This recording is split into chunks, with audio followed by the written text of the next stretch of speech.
we doing? Are we We're just talking waiting about for Leo and related things? Yeah, we're just waiting for Leah, and yeah. In the meantime, we're chatting. We can edit this front bit off, but it's interesting to leave it on.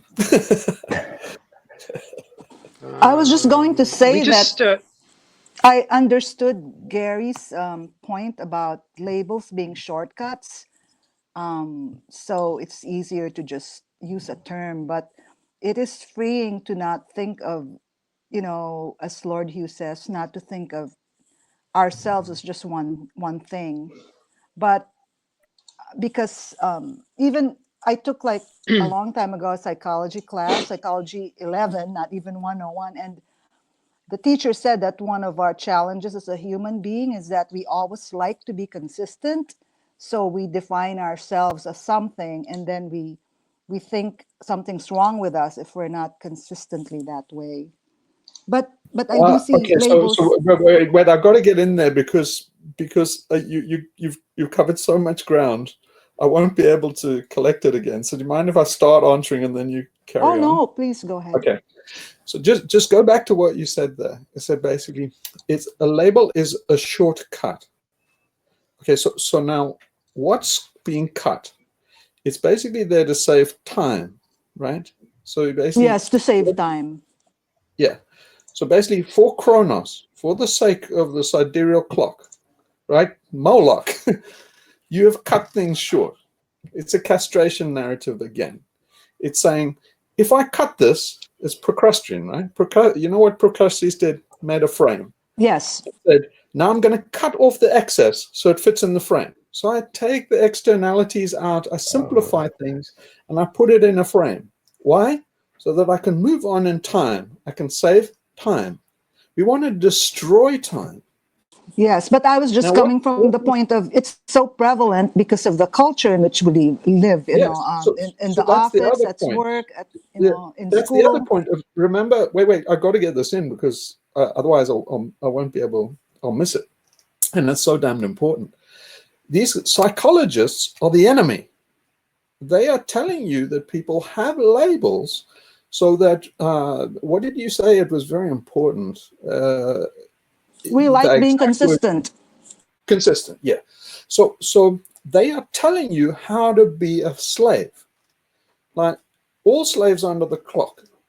And they're telling you to be consistent. So basically, they need you to be consistent. Consistent means regular. Controllable. It means, exactly. If you're random, they can't control you. So an important part of a slave system is making sure that you're predictable. You can say in advance what you're going to do. If you're random and haphazard, you're uncontrollable. So everything is reciprocal. Everything controlled is reciprocal. Artificial intelligence, everything will have a clock or some kind of reciprocator, a governor. Even a steam engine has a governor. They have these cogs. And basically they're all cyclical. They're cyclical because they're regular. And they're regular so they can be controlled. That's why they indoctrinate kids at school for the clock. And that's why they try and get them, say, these are how long classes are. Mustn't be late. All of these things are to reinforce regularity. Why? So they can be parasites off the back of you.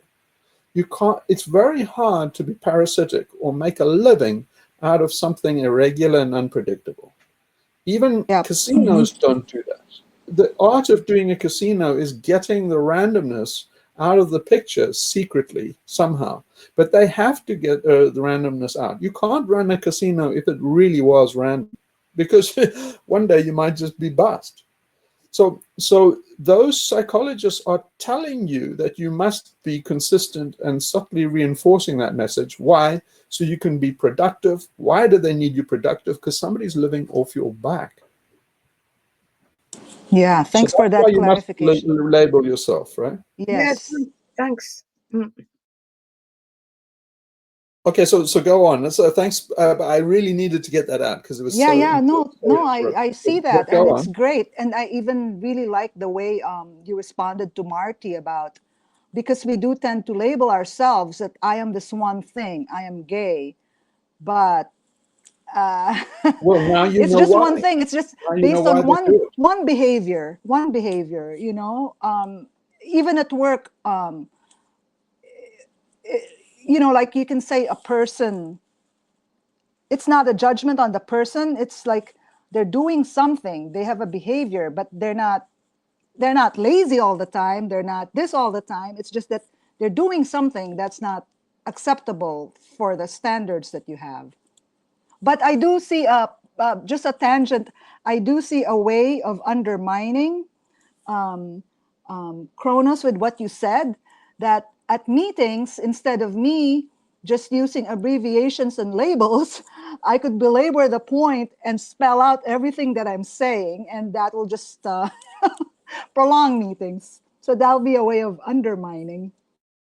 Yeah, I mean, we live in Rome, and you got to do as the Romans do. You don't want to make a religion out of any of the stuff that I'm telling you either. But it's just a way of thinking. So I'm telling you from the part of my ancestry that's kind of Brahmin and aristocratic. And I must tell you, that's not a boast. Aristocrats are almost identical to the bottom rung of the working class. They kind of, aristocrats are degenerates. And they, in this, from the cultural point of view, I mean, they're not degenerates from our hunter-gatherer ancestors. They're probably closer to hunter-gatherers than the middle class. But the very top and the very bottom are very similar and very dysfunctional looking.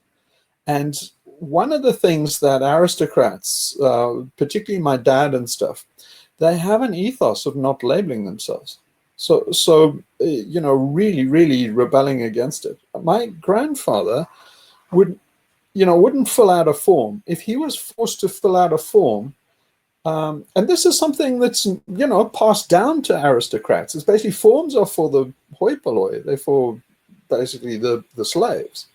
And so when he got to, when it became impossible not to fill out forms, like when he went on a ship or something like that, and he had, passed customs, used to have free borders up until the beginning of the 20th century.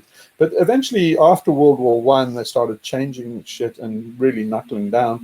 And eventually you had to do a form just to travel. You had to come. And then it got kind of strict. But he would like fuck around with it. I mean, you didn't have to present a passport in those days. You just put a false name. Basically, I know people today. I had somebody on my yacht a couple of years ago, and she's one of these freaking Brahmins from the UK, and she has a fucking traveling name with a fucking passport and everything, because her dad is somebody I won't mention in the UK. And I couldn't believe it. I thought that era had gone. But she literally had a fucking traveling name. When on a boat, you have to have a crew list, and you have to know people's names, take their passports and stuff, because the Coast Guard can board you. I'll be in trouble if I didn't manage the ship properly. But I couldn't believe it. She has a full-on UK passport with a false name. It was like, what the fuck? Because that's my traveling name. I thought, like, my fucking grandfather had a traveling name. He'd just use any old fucking name. And then, when he put down profession, he would say gentleman. Wow. Yeah. And basically, my dad used to do that. And, I've done it. In fact, just taking the piss. You have to do this. If you're an American citizen, you have this little blue card when you arrive. I don't know if they still make you do that. Yeah, they do, actually. Americans have to. And they basically say what you've been doing abroad. How much money are you bringing in? I would just fill it out with, no, shit, I better not say that, because I can't be on record saying that, because I think that's probably felony territory. But anyway, I've been doing imagine this. there was some guy doing that, and they just basically filled out, what's your profession in that, and the guy might just say, a gentleman. It's like, and maybe they were never called on it. The guys just collect those blue forms and go, fuck, chuck it in the bin. A lot of these things, they require people comply, right? Voluntarily. They don't know that you can't. Yeah, I always first read, what are the consequences of disobeying this form and stuff. And if they say, oh, that's pretty light, then I might feel about the crap. Someone joined. Is Leah? No? H. Oh, Hans. Oh, hi, Hans. Yeah, I think I know who you are. Hi. So, Hans, we're waiting for Leah Keith, and we're going to interview about Deep Green Lies, which is a book she's just written with Derek Jensen, and I'm not sure who the third author is. I don't really know that guy very well. Who's the third man? Oh, let's see. Wilbur or something, is it? Yeah. Wilbur? Well, I looked it Yeah, up and now I've forgotten it. yeah, I forgot too. He I was don't in the know. video that Mike linked to. Yeah, Yeah, in the video. Yeah, that's right. but anyway, I always kind of think of it. You see, oh, it's upside down. Eric McVeigh. Oh, Deep No, Green that's Deep Resistance. Green. Another I mean, one. that's Deep Green Yeah. Resistance. But it's the same. It's the same. I think it's the same guy. No. Oh no, it's the other one No, who's in the. no, it's No. not. It's the one who's Bright in the Green video. Lies is You're right. another one. You're right. It's the Yeah. other one that was in the video. No, You're right. No, Eric McBayer, I'm familiar with, but I Yeah, don't yeah. really know this other guy. Yeah. But anyway, we're waiting for I don't Godot. know. I honestly don't think she'll show at this point. Or man, I don't know. I'm sorry, guys. Well, I must have got this time zone wrong or something. I mean, maybe she'll come by 10:30. She didn't. I don't know, but we'll see. Yeah, what the hell should we do? Should we pack this in and start at the regular meeting time, or should we just carry on Yeah, with this one as if? I think we should just carry on. We're all here. But at half Okay. past, at the later time, there'll be Ryan and maybe others who will join the other meeting. So, Yeah. I don't know. Yeah, they'll drop in here anyway. Yeah. So anyway, I guess if people want to drop off and go and do something else and come back or something, otherwise Yeah. we can just It'd be carry on long. and stuff. But I mean, since we're recording, we might as well start. Okay. Yeah. Well, Gary, you had started something interesting about awakening, and and you said it would be long, but maybe you could continue on that thing, because we had that conversation last night, and I was wondering a bit more about it. I wanted to hear what everybody had to say about this.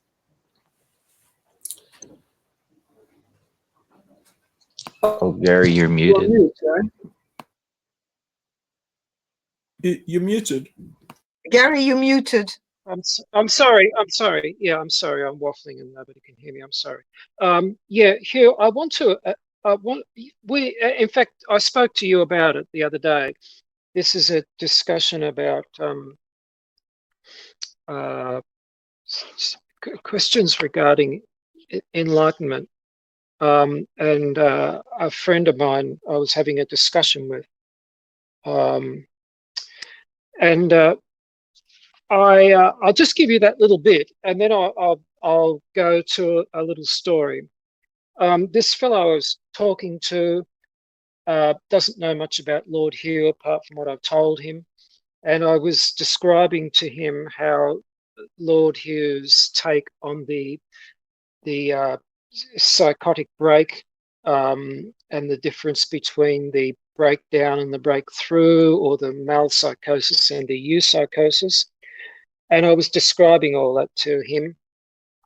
And as I waffled on, he stopped me partway into the conversation and asked me why I was wasting my time trying to do something that I'd already done. And it kind of stopped me in my tracks, because I have no idea whether this fellow is an enlightened person or not. He's a very enigmatic person. I've known him for a long time, but I seriously wonder how seriously I take him at times. But he did cast my line of thought down a different pathway regarding the question of spiritual enlightenment. Now, I'll leave that part of it just sitting there for the moment. I won't continue with that little part. And then I was trying to work out how I could present this as a discussion with Lord Hugh. And in doing that, I wanted to just give a little Zen story. Imagine that you're somewhere in medieval Japan, maybe, and there's this traditional Zen, whatever they call them, dosho. What's the word? I don't know the name of the ashram? ones. Ashram? Ashram, but they don't call it that. It's a dosho or so. A zendo, a Yes, a zendo. dojo. Yeah. Anyway, so a disciple comes along to this particular zendo and says to the master, or not a disciple, but an aspirant, I guess you could say, and says to the master, "Hey, uh, will you take me on as an acolyte or a disciple here?" Um, and for a start, something's happening right at the beginning. Is that, in my experience, these masters never say that they're enlightened. They just don't make a statement about that kind of thing. It's just not really. They might describe some kind of profound experience they've had earlier in life, but generally, you've never said you're enlightened. I don't know of any other spiritual teacher I've come across, except for people who are obviously into the Macchio bit, but they don't make statements like that. So for a start, this acolyte is arriving at the zendo. He is assuming that this guy's enlightened and he wants to try and get a piece of the action. But the master has never actually confirmed that, and he's never going to. So anyway, that's the first part. So the disciple stays there for years and years, and at some point, just for the sake of this little story, we'll assume that at some point this disciple has an awakening. Okay, he wakes up. And I think the second thing that would happen at that point is that the master's not going to tell him that that's happened.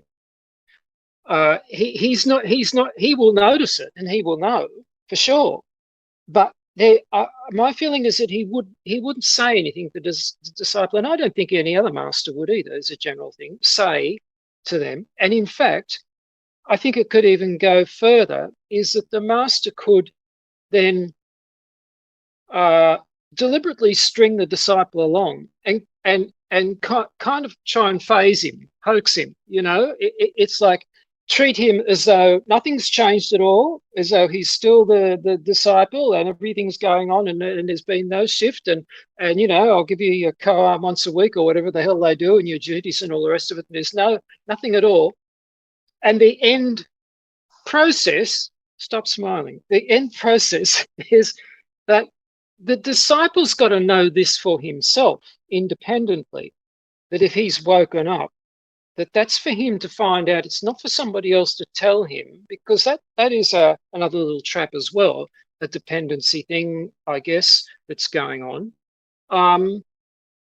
And so this do you mind if I go on for a bit longer, or have I been? I want to go to part two. Go on. Are you okay? Yeah. Okay. So what I want to go is to part two. The first story was the Zen story. Okay. The second story is a contemporary story in the times that we are now. And in the times that we are now, we live in a world and a society that absolutely doesn't recognize this thing called spiritual awakening, or whatever words you want to use for it.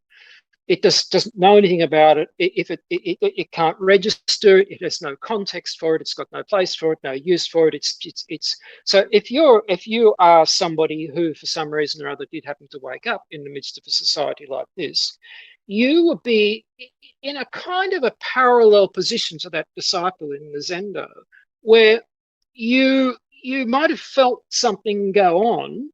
But when you look around you, everybody else is just po-faced, and you've got no, how can I put it? You've got nothing's coming back at you. Nobody's acknowledging that anything at all has occurred to you whatsoever.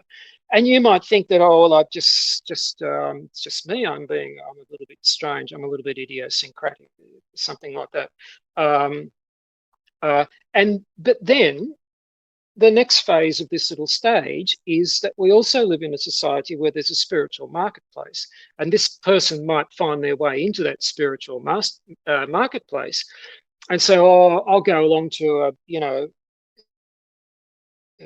whatever anybody Eckhart Tolle will do. Go along there. This guy, he works for years listening to Eckhart, and thinks to himself, but I haven't broken through. This is just ridiculous. Because he hasn't realized that it already happened to him, but the society kind of hoaxed him out of the idea, didn't give him any way of having a perspective. I'm explaining this badly. He didn't end up getting a perspective on himself that enabled him to know where he was at. So he assumed that he wasn't where it at and kept on trying to drink a glass of water that he'd already drunk, which is a futile exercise. Now, I think then I'll stop there. That's the end of that second story, I guess. Just that's enough of it. Michael and I were having a little bit of an exchange recently. It was only just a sentence or two touching on this matter, where I think we both felt that there was a possibility that something had occurred, but we didn't really know it for ourselves. And the other thing is, nobody else could anybody else be how can I put it? Could anybody else be trusted to tell us? I guess is how it is. But yeah, and so now I'll just leave that again and go to the next bit, which is in dealing with Lord Hugh. And you dropped a bit of a bombshell because last week when I challenged you about, I said to you regarding the HSPs that was there another way to go through? You know, was Lord Hugh's ego cracking method the only? And you predictably would admit of nothing else, you know. And I'm it's okay. I'm not down on you or anything. This is not what this discussion is about. You know, I won't really want to explore this. Is that was okay. I mean, I could see where you're coming from, you know, but I was very surprised that under episode 34, which was the recording of that meeting, there was a comment that came on, a fellow called, oh God, I don't know.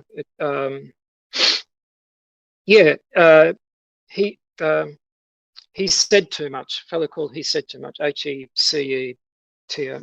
And he basically was taking my side, or Sophie and my side, in his comment. He said, you know, there's another way to do it. Now you replied, well, touche, yes, but the time's late. I think your point was basically that because the time's late, you have to use a pretty tough method to wake people up.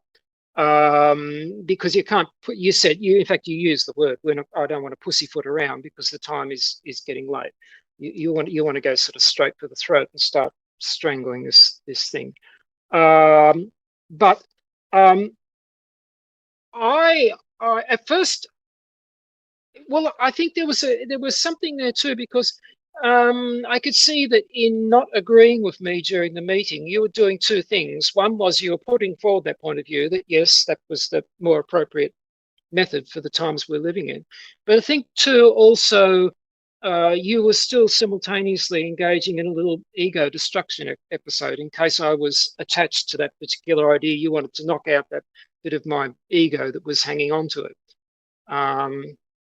And so I began to see that my impression is that you're not just doing one thing at once. You're actually being very sophisticated. I don't know whether it's conscious or whether it just comes out, but you're often being multi-pronged in the things you're doing are operating in more than one way and dealing with more than one aspect at each time. Yeah, look, basically I'll stop there because I guess you probably want to say something at this point. So I can't tell absolutely what your internal state is, but I can guess. And so I know from what you've said that you've had a peak experience. So now, is that still enlightenment? So in the very sensitive person kind of thing, what I was doing there is trying to get you to dissociate. So I detect that basically you're not dissociating. So the part of the sensitivity, I mean, it's kind of brutal because I know that you're feeling sensory overload and kind of sensory pain. It's like looking at the light and your eyes are hurting, and it's that kind of pain. But still, because I'm the one shining the light in your eyes, it's painful for me. But the reason I did it is because to get you to dissociate. So it's the same thing that any cult leader would do. In fact, it's any pedophile would do it. It's a thing they do in the military and stuff. And see, if you traumatize particularly a child, the only avenue of response, particularly in like sexual molestation or sexual assault, a lot of pimps and stuff will do this with a hooker, is you get a young girl, and if you rape her or sexually assault her, mentally she only has one way to go, and that's to dissociate from the experience. It's a traumatic experience, and then it's kind of like a near-death experience. You can do that by putting somebody on the spot. I believe it happened to Dostoevsky. They put him up in front of a firing squad with blanks. That's a good way to do it. But what it gave Dostoevsky an epileptic fit, and he blacked out.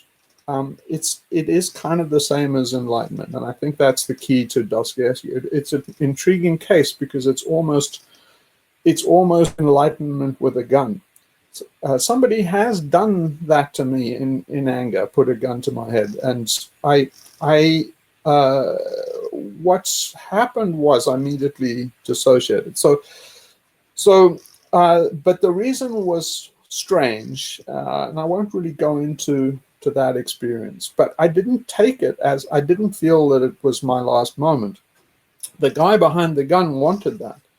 In a way, that saved my life. It was he pulled the trigger, and basically the gun was empty. So I went through an experience like Dostoevsky, in earnest, in the same kind of thing like his. But I didn't fall flat and have an epileptic fit like that because I'd already done it. And the reason I didn't say, I thought that basically this isn't the last moment. A strange reason why. I have basically precognition, and somewhere along the line when he was holding this gun right between my eyes, then I thought, well, it looks like this is the end. And then I thought, well, hang on a minute, it can't be, because there were so many precognition things that I haven't fulfilled. One of them, in fact, was my son. And I thought, okay, it seriously looks like the story is over here. But it can't be, because I know that there's this backlog of things that I still need to experience. And so I was kind of relaxed. It impressed the guys so much that after that they laughed, and I was amazed because I was so cool under fire, literally under fire. And so, but okay, so that's kind of my experience in that. I must say that. In terms of what a guru will do and say about enlightenment, is that very few masters will tell you anything about enlightenment. And the reason is that it causes an obstacle. You see, if you have an initiate that is trying to reach the goal, they have an I understand that. Yeah, so they have to get rid of that to get to the goal. And if you, I know you understand this, but for other people, they will... what they'll try and do is they will try and mimic that experience. So they'll try and fake it as a shortcut to get there. And so you don't want to basically say, this is what the experience is like, because otherwise they'll start practicing. If I said to you, well, explained an enlightenment experience, and then made some detail, that like, oh, then such and such fell to the ground. And then they think, well, enlightenment experience has to fall to the ground, otherwise you're not enlightened. And that's not the case. So you don't want to describe too much about it, because otherwise they will start trying to create that experience instead of doing the work that will get it to happen spontaneously. Okay, so, but in terms of how do you know whether you're awake, and somebody can tell you, now you're putting me on the spot, because now anybody that's awake... No, I mean that was actually a part I wanted to address. Do you mind if I just talk for a second? Can I interrupt there? Or okay, good, but I'm going to go into a little stream after this. So talk, yeah. Okay, all right. Oh hell! No, sorry, you had the thoughts. You had the thought. Bring it out. Bring it out.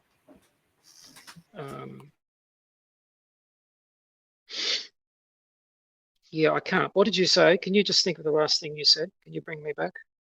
So I've it was lost just it. about mimicking the experience. So the people Yeah, will try and mimicking fake this. the experience or try and, if they have assumptions about the Yeah. experience, they will get caught up in the peripheries of the experience and not actually experiencing it. So Yeah, it's no, not what you like said was a bit describing about how the orgasm to master, people. If you but say, yeah, so if you the master.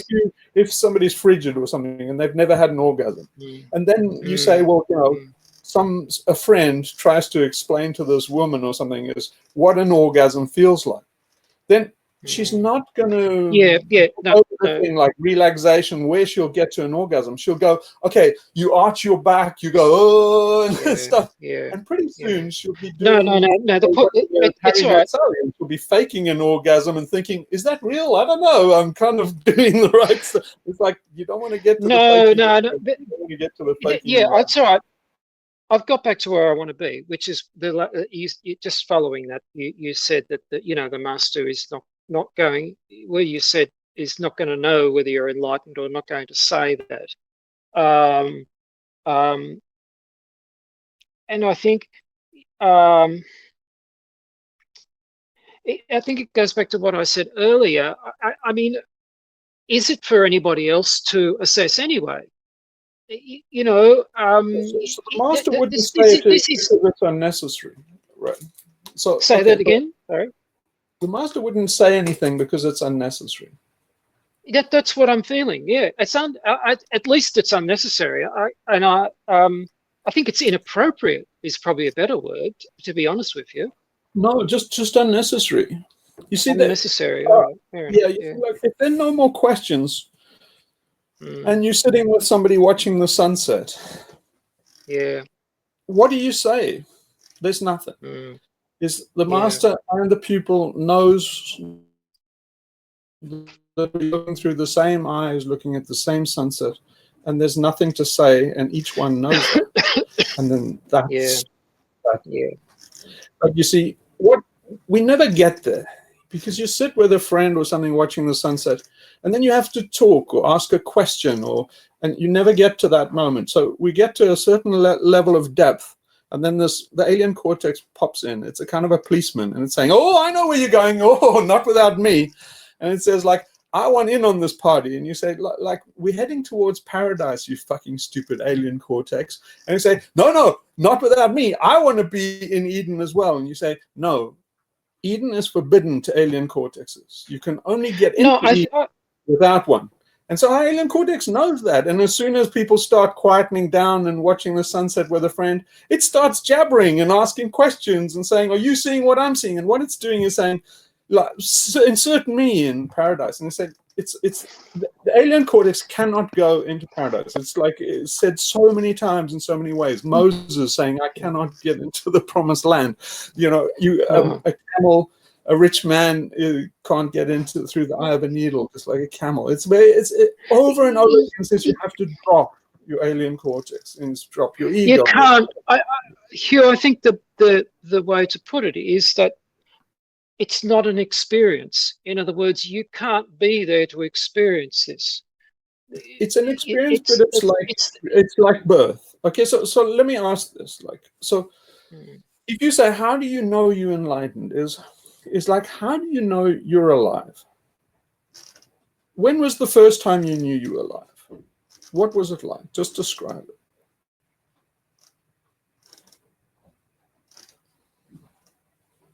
I think you're muted. You're muted again. I'm sorry. It might be better if I am. You remember once I asked you 4 questions, and the first 2 questions were about me, and the second 2 are about you. And the first 2 questions were, how do I know that I'm enlightened? Or how would you know? But anyway, you just reminded me that what you said. Go back to when this is what I wanted to say.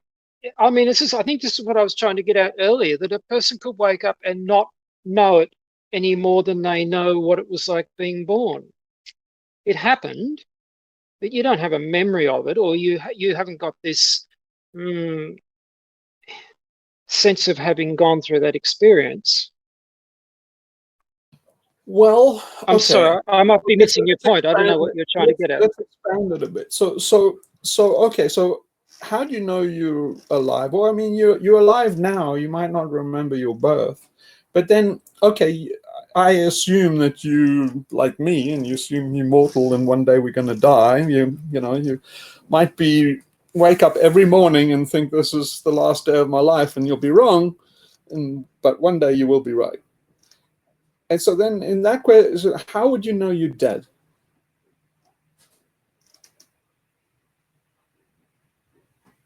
Well, you won't any more than you know when you've fallen asleep. Right. Okay. So now imagine this: in some time between birth and death, you were reborn. You had a complete reset and were reborn. So how would it be like? Now take the thing you're saying. It would be like you were asleep. So it was kind of like when you were born. There's kind of emptiness unless you're a bullshitter and you try and read your past lives and channel and you're talking shit. Put a story. Yeah, Yeah, put a it's story back and into I'll your prove it. past. If anybody says they're channeling past lives or they remember past lives, or it's like it's bullshit, I will prove it to you. If you come and I'll go through all the bullshit you're talking, and I'll basically, you might deny it, but everybody else who watches me will realize, okay, reincarnation is a load of old shit, and this person is You full of. you already did that in Yeah, but okay, but go with me just and go with yesterday, me on did this you? one. So let me run on this one. So Okay, then imagine this. Then, like, in somewhere before you were born, there's this blackness, there's this emptiness. It's kind of like seeing, what are you seeing behind your head? You can't see anything there. It's not like black, it's just not there. And that's kind of like your birth, right? So now imagine you asleep. And somewhere in your sleep, you kind of imagined, if you've ever done lucid dreaming and you think, you're vaguely aware that you're dreaming, and you think, I know I'm asleep. You drift in and out and the dream goes on. It's like that movie Inception, and you have these layers and you go in and out, but you get to some layer where we kind of realize, I'm probably dreaming this, and you kind of drift in along. Now imagine somebody inside the dream, you're thinking, maybe I should wake up. Maybe I'm almost waking up. Is this a dream or not? And you're going through thoughts like that. Now imagine in that, you dreamt that somebody came to you, right? Imagine he has like a long white beard and stuff, and you start discussing it with him. And you say, like, who are you? And the guy says, I'm the guy that's going to wake you up from this dream, Gandalf and, the Harry Potter scene, which we just posted on XRMed. So you're in the kind of matrix, and there's Gandalf, and he says, but who are you? And you just say, the guy with the white beard says, I'm a creation of your own mind. He says, you're dreaming, and you want to wake up. You created me. You manifested me to wake you up. And then you say, well, how do I know that's true? How do I know that, when I'm awake, you say that, then maybe I wake up, are you gone or what? How will I know I'm woken up? And the guy says, like this, whacks you on the head. And suddenly you go, and you wake up and you're in bed and you go, fuck, where's the guy with the white beard? And stuff like that. So, but you would have no doubt once you woke up that you were having a dream. You would remember it, and you would remember there's a discontinuity and you're awake. So it's exactly like that now. So ask yourself this. You exist, right? And here's Lord Hugh, right? I don't exist, Gary. You manifested me out of the ether. I'm just an electronic, I'm digital. I'm virtual reality. I'm just a digital graphic. I don't exist. You exist, Gary, not me. You manifested me to wake you up. Now, wake up.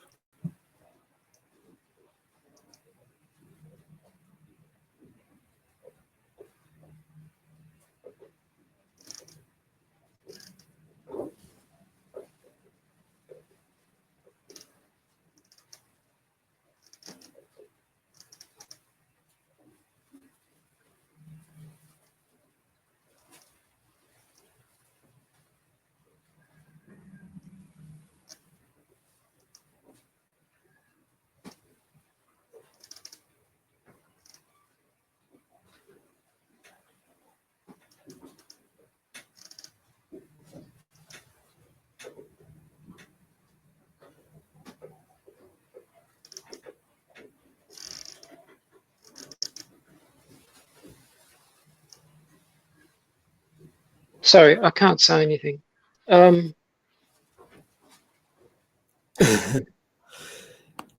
Yeah. Then you're dead. Yeah. Okay. Whoever speaks at that moment is dead. Okay, so you spoke, you died. In that moment, you died. So let me explain to you why, if you were awake, you wouldn't need to speak at that point. So there's this, the Buddha. Somebody also, the Microsoft. I can't remember the exact story, but there was also the same thing. I can't remember the names and the details, but it went something like this. So I'll paraphrase. But somebody asked the Buddha exactly the same thing. What is enlightenment, and how do I know I'm enlightened? And I can't quite remember what the Buddha said, but he started to explain in enlightenment, or maybe he didn't even start. But at some point, he just took a flower. It's Mahakasyapa. That's the flower. Right. That was the guy's name. He took the flower, and he just twirled it. Which is silent. But he just twirled that flower in his ears. And of all his disciples, there's only one, I can't remember his name, and he smiled. He was the only guy that got it. Yeah. And then I think the Buddha handed over his reign to that guy. But you see, the Buddha knew straight away that guy didn't need to say anything. Yeah. Yeah. So you have to ask yourself, when you spoke then, what made you speak and why? You see, it's kind of like Wittgenstein, right? You mentioned something about Wittgenstein. So you should have felt my insides, my whole after about I'm telling you, you're not enlightened. Oh shit, I shouldn't say that. I can't condemn you to unenlightenment. No, I'm not. But here, let me tell you about Wittgenstein. So Wittgenstein, he got here. Wittgenstein is such an interesting character because I can't tell you if Wittgenstein was enlightened or not. He appears enlightened, and then every now and again I go, but somehow I don't know. He's so interesting because he's kind of like a breech birth. Enlightenment is like a new birth, and it's kind of so. Wittgenstein wrote the Tractatus, and he ends it. He doesn't. It's kind of like you would do. The spiritual thing is right at the end. You read the whole thing. I've read it. He's doing spiritual stuff all the way through. He's doing as a all the way through. He's doing a koan. Yes. He's trying to look in logic and see the sound of one hand clapping. Well, logic, I'll tell you, from Gödel and Turing and stuff, logic doesn't work. It doesn't compute. Rationality is not what you think it is. It's either inconsistent or incomplete. It's the very opposite of what rational people want it to be. Wow. So he goes through this is logic. Amazing. Exactly No. I know what you're saying. It's all right. No, other people don't. Other people don't. Let me finish. All right. Okay. So he goes through the Tractatus. And with logic, he's doing on paper, he's working his fucking brain out of his head. In the end, he basically comes to the conclusion and says, that which cannot be said, whereof we cannot speak, therefore, thereof we must be silent. And at that moment, you assume, well, now he's reached Zen, he's enlightened. But no, he didn't, though. He had only arrived at the door. He took a sharp turn and left. Because why? Because he fucking wrote it down. You know that he hasn't. You see, basically, he's still fucking talking. Yeah. You see, it's the same reason why you can say to anybody. I just said on Reddit there to somebody, maybe you. I said the thing about a tongue lying, right? So if anybody says, like, oh, I'm going to be reincarnated, or I wasn't reincarnated, you can just dismiss them as a liar. Why? Because it's their tongue talking. So they basically say, your tongue was born and it's going to die. Ask your fucking mom and ask your fucking priest or doctor. That's the trajectory of your tongue. Your tongue has its existence, and for sure it's not going to be reincarnated. If you're Jewish or something and you think you're going to be reincarnated in the same body, do some fucking physics. You're bullshitting yourself. So basically, your tongue is as sure as fucking physics going to die. So when your tongue says, I'm not going to die, you say like, well, it's lying. So in essence, kind of that's what Wittgenstein is saying. I'm not going to die at the end of it. But he's saying, well, it's a lie because you said that with your right hand and a pen. You said it, in other words, with your tongue. And that's a lie. So then think of it. So then Wittgenstein says, okay, right, I'll correct that. So then basically you have to say something like, well, my tongue is going to speak the truth now. So it's not going to say I'm going to live on, but it's going to say he or it or the thing that's observing this tongue is going to live on and shall return one day. And you're saying, well, yeah, but that's also going to mislead people terribly, because then they think you're Jesus or something and they think, oh, Jesus will return. You see, imagine Jesus is saying, I will come again, I will return. And you say, well, it's not your tongue, the tongue's talking. So it's like, it's the body talking. And he says, I will come again. So straight out, that's a lie. I'm not expecting to see Jesus's body. We're fucking in a terrible state. And I think the fuckers ate it. And I'll go into that in the videos. But whatever happened, I don't think you're going to see Jesus get his cock out in a bar anytime soon. His body's done. It's kind of decrepit. So he's definitely not coming back in the body. The body that was talking is a liar. So then if Jesus comes back, what bit of him comes back? You say, well, how would that Jesus body tell the truth? Say, well, what I mean is my consciousness is coming back. And you say, well, yeah, but everybody's got a fucking conscious. You know, it's like fucking dogs got a conscious, some form of consciousness. So it's like, so as long as there's consciousness, you're coming back. Hooray! But whoever's talking, here, can I so you can say outright, you're gonna die. Don't lie. And you say, well, consciousness will always be around. You say, maybe, maybe not. It looks like we're all going extinct. If we're the last consciousness in the universe, it's goodbye for keep, dude. So yeah, I hope that gives you some insight. Sorry if I gave you. I actually, to be honest, I'm not. Sorry, I don't mean to be rude. I actually wasn't interested in that thing, that reincarnation thing, particularly. Other people might be. It's the same as God. If somebody's talking about God, just say I'm a militant atheist. Don't insult me with your fucking imaginary friend in the sky. You can be as insulting as you want because they're lying. The fact they put a label on God means that they're not talking about God. You say, well, you can't, by definition, you can't talk about God. Otherwise, you're lying. And that's where all the prohibitions, that's why the Monty Python thing comes in. It's like, whoever mentions Jehovah will be stoned. And then it's like, well, how do you say you're not allowed to mention that word? Which word? Jehovah. Oh, fucking stone. So you can't talk about God. Right. So then what do you say? Well, you shut the fuck up, look at the sunset, and if the friend next to you knows that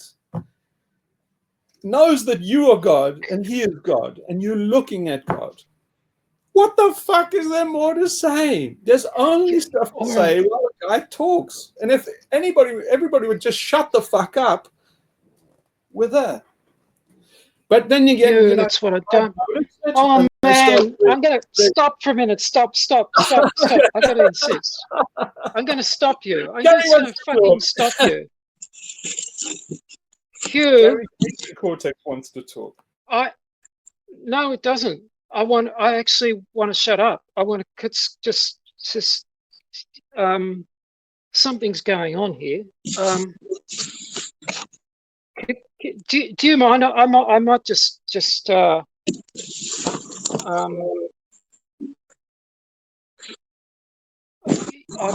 I might have to leave the meeting here.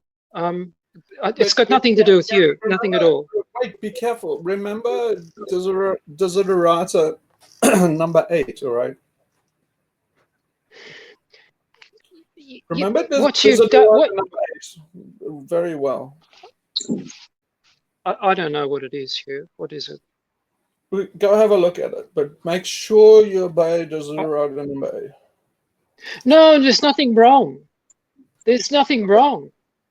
I mean, you've exploded me. I can't describe this. I'm sorry. I can't tell it to you at the moment. I don't know what to say. Why don't you, Gary? Because we're all feeling. I mean, we all feel enormous, intense things during these meetings. We all think about. Oh fuck! Much, and we all. So why don't you tell? All right. Yeah. Okay, I'll tell you. You sat there. You fucking did it.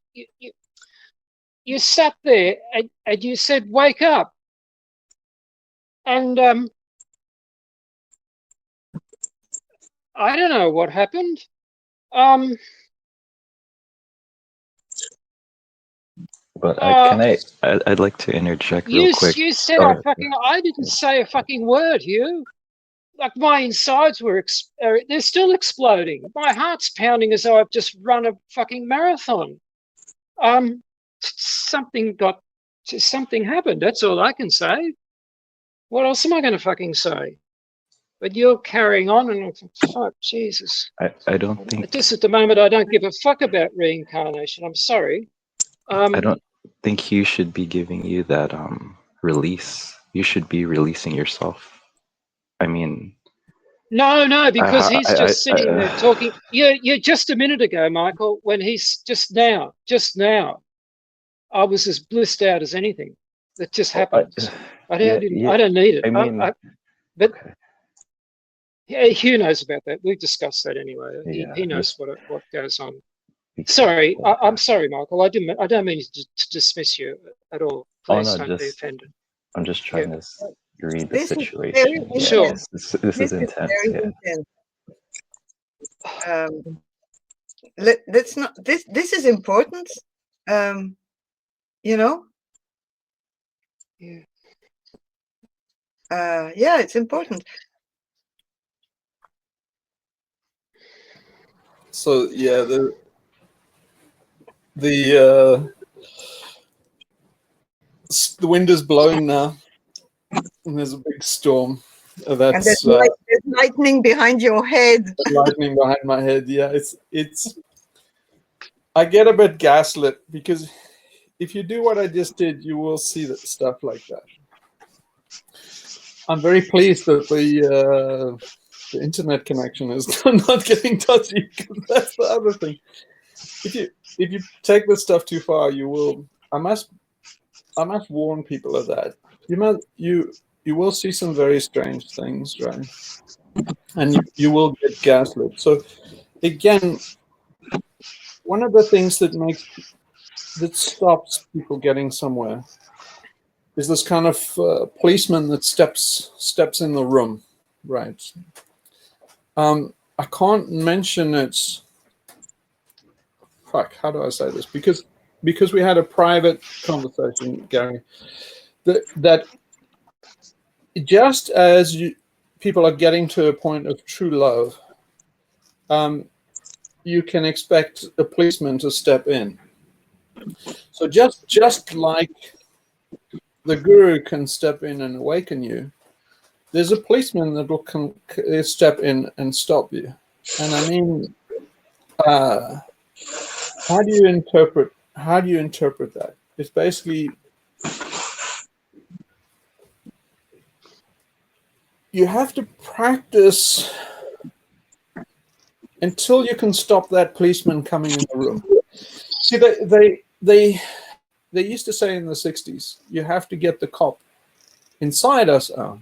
It's not enough to get the cop off the street. What I'm trying to say is that if there are cops on the street in front of you and you trying to be a flower child, is you manifesting those cops.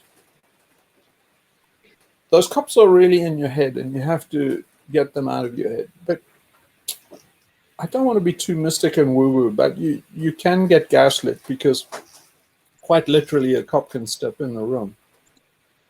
And, say like, I just told you, well, you're manifesting that cop. Cops don't exist. Oh, shit, no. see the lightning and stuff behind me. It's getting really gothic. Yeah. So what I'm trying to say is it'll get gothic. Now, Yeah. the only thing I can tell you is I eventually got a taste for the gothic, and I got a taste for the surreal. So I would go to places, and I've seen such incredible things that I won't begin to tell you because yeah, people don't need to know that stuff. But yeah, I would seek it out. I mean, if I'd go to foreign places like I remember. Okay, I'll tell you one just because now I've kind of said too much.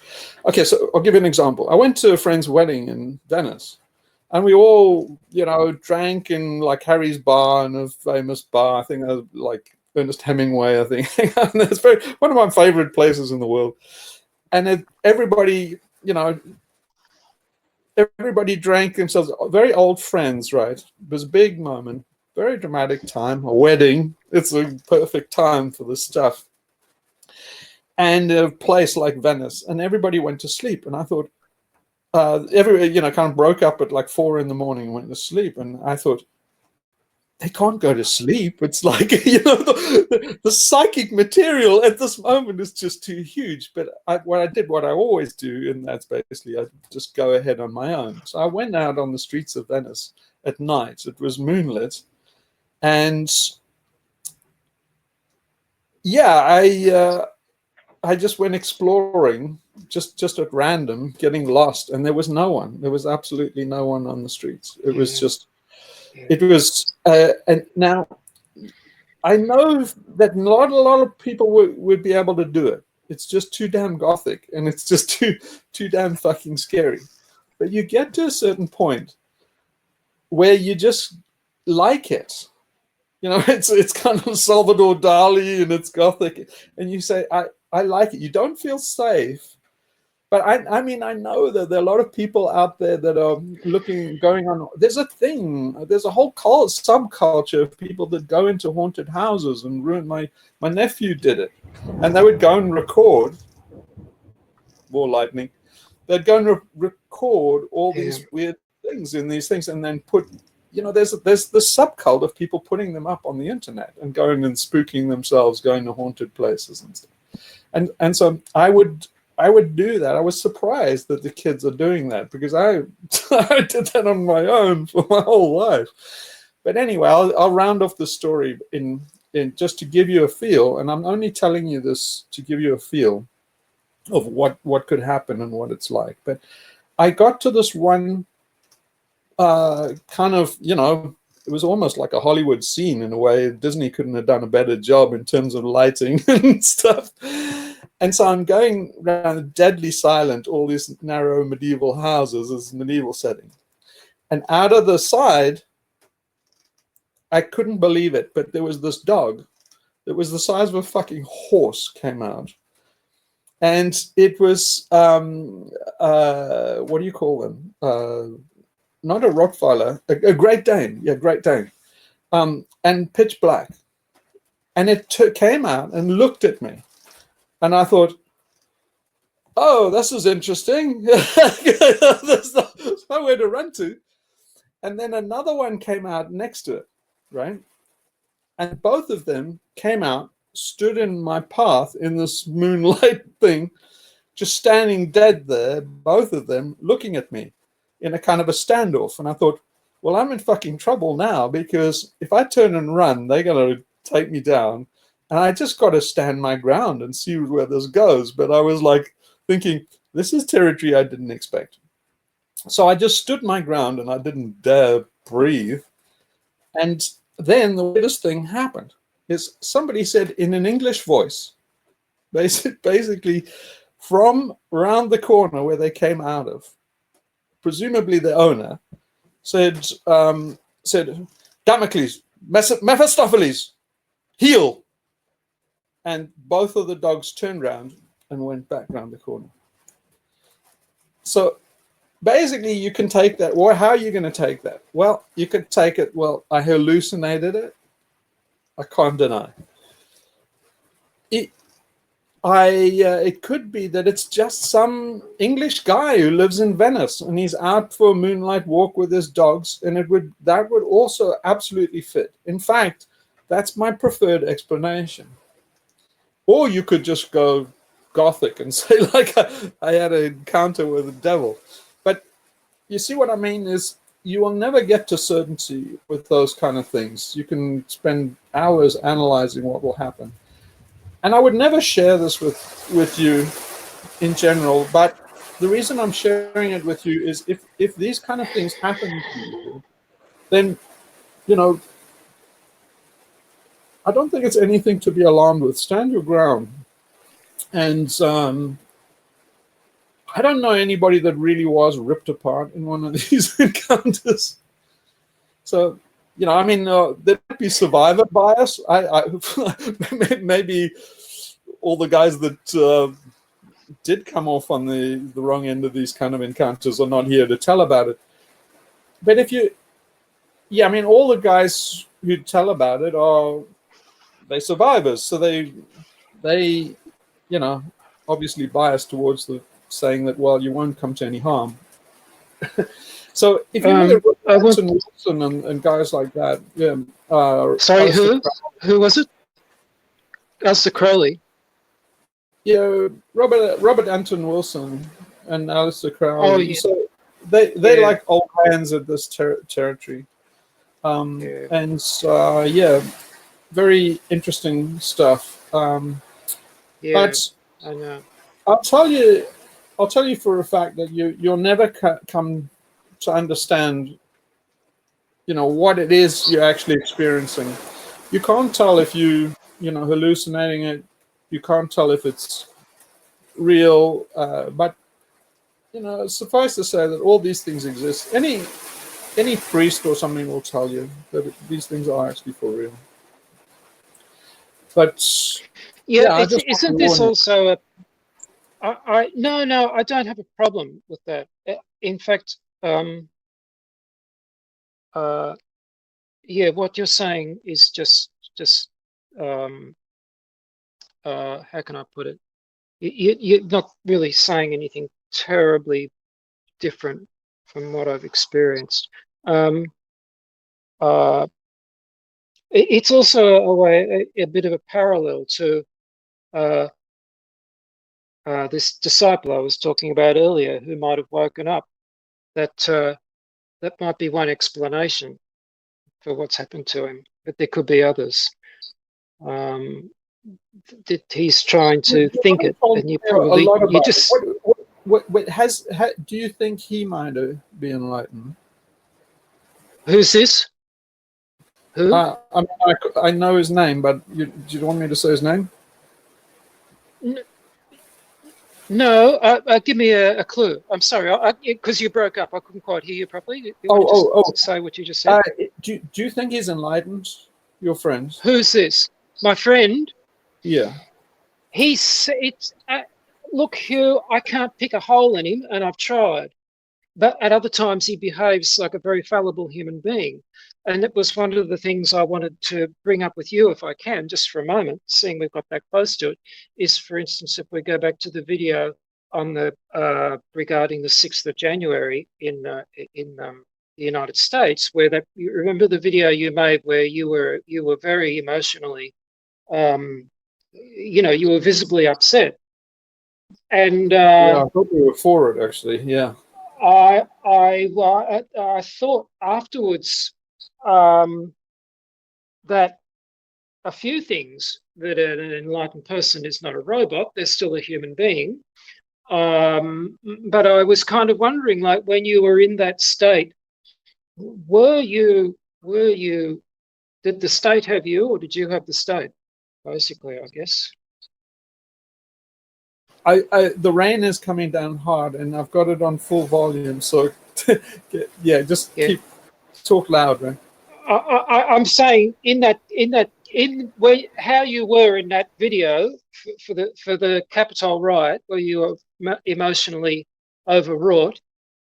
Were you having that state, or was the state having you? I mean, were you still? No, was having that state. So the aim is not to become inhuman. The aim is to be human. that's what I mean. Yes. Look, I'm a chimp. But this I'm is a the fucking thing. chimp like you. We're primates. It's like you don't want. You see, a lot of people. This is the essence of transhumanism: is people want to become inhuman. It's the opposite. Yeah. You want to be able to feel and stuff.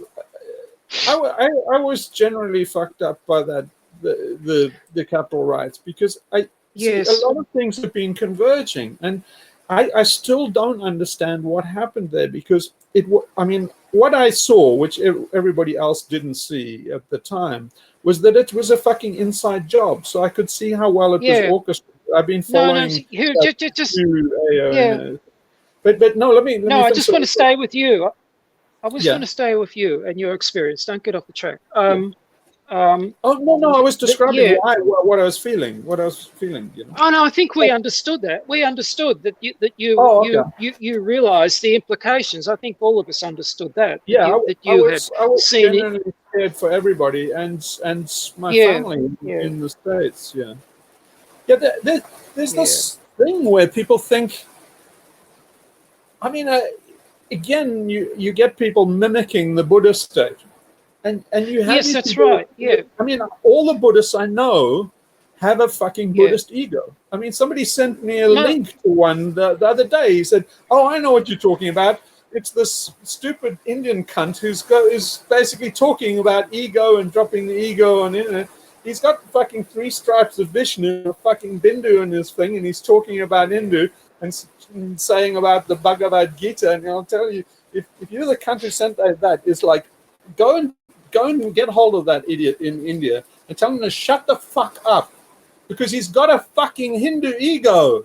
He should not be teaching anybody. He doesn't know what the fuck he's talking about. He's mouthing off from the Gita secondhand. He's got a fucking can I interrupt you?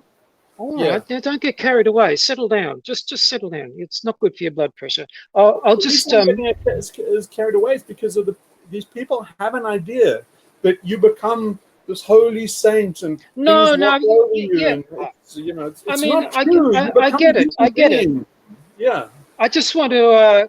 Can I just say something to Sophie for a minute? That when we were talking, Sophie and I were having a conversation about. Partially, it was about you. And one of the things that I wanted to mention was that we were just talking about how you come across and that kind of thing. And one thing I've become aware of is that people do tend to think that these rarefied, enlightened people do become, as you said, something transhuman, perhaps. And in my experience, you maintain your personality. If you're an objectionable shithead and a rather unpleasant person to be around, and that was your personality before, you'll probably still be like that after you've woken up. You don't lose your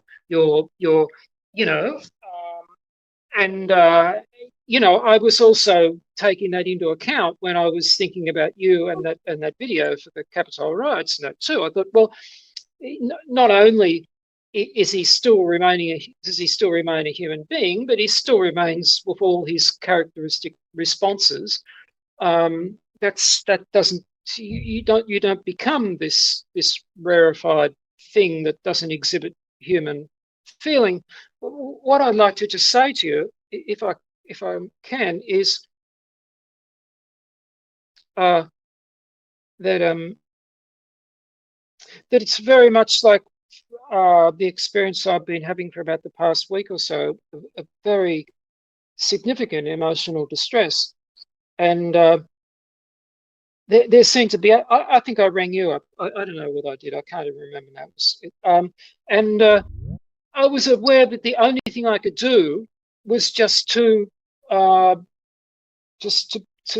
that it was there, to just be with it. And it went away, and then it would come back, and it went away, and I thought, I'm getting nowhere. But after a very long time, it did just go. You dissociated, right? You did the dissociation I was trying to get you to by putting pressure on you.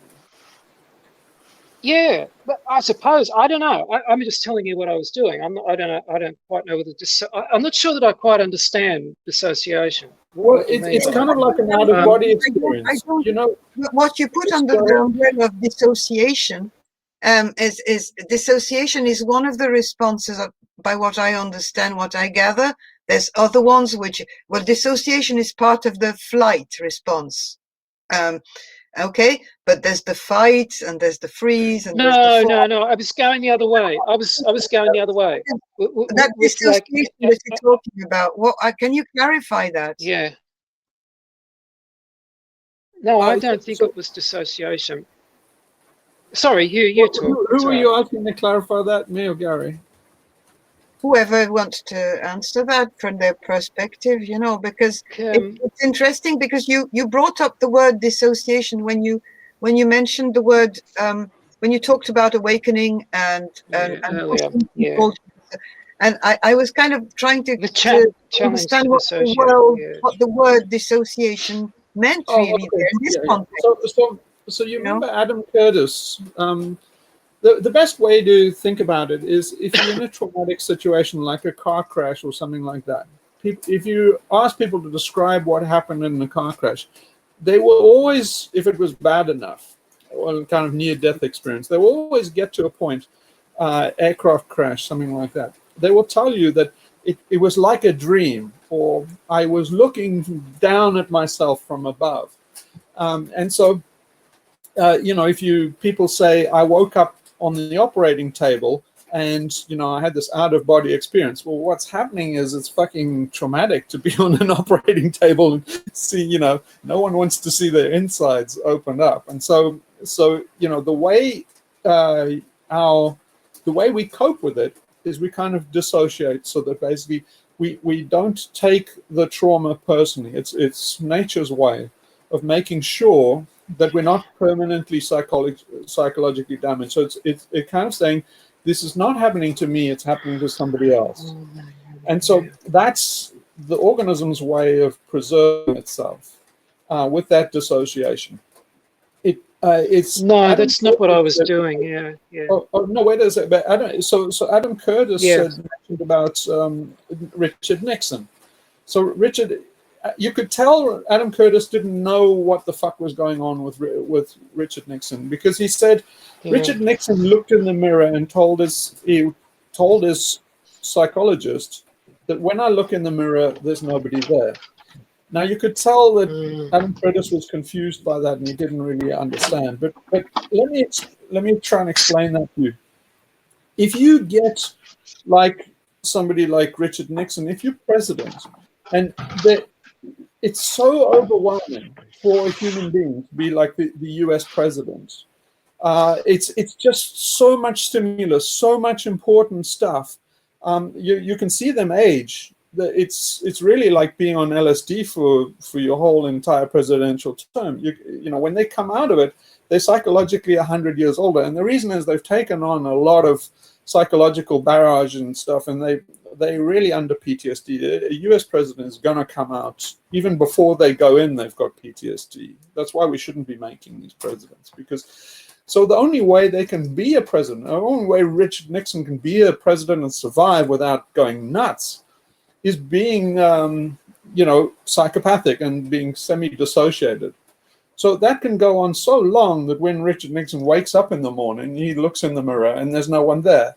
You've got to think, why? It's because he's having that traumatic out-of-body experience. He's responding so much, being someone else in front of the cameras, thinking what this means in terms of how it moves markets. Like Biden, he just fell on the aircraft stairs, and then that like moves markets. So basically people are selling all their gold store thinking, or, changing their political alliances, thinking now we're going to have like President Kamala Harris, because you can see that, Biden tripping on the stair, you think, oh, this guy hasn't got much longer. So he can't even, as a president, he can't even trip. So he's watching himself, self-observation so much, every single movement, every single month. You see, most average liberal dickhead looks at these guys on the podium and they think they're looking at themselves. They haven't got a clue how polished they are, so that how glib they are, and how there's no emotion. Yeah, I guarantee if you got somebody like Obama or Biden now, you know, you look at him and you think, well, the guy's feeling this and he's expressing this. And I said, put a galvanometer in his palm and do a galvanic skin response. Put him on a lie detector while he's doing that. And there's fuck all going on. Essentially, he's you know, basically he's got no insulin, he's got no adrenaline, what's the thing that makes adrenaline again? The adrenal gland. Oh, yeah, his adrenal gland is essentially kaput. And so he's faking. He's like a marionette. And he's not really there, even while he's saying, oh, and responding to the interviewer. And he's doing a human. But he's completely not there. That's why David Icke and that say that these guys are, you know, alien and reptiloid and stuff. Because David Icke is mature enough to see that they're not really there. That's why I call it the alien cortex too. It's basically, they are living alienated. You have to in those things.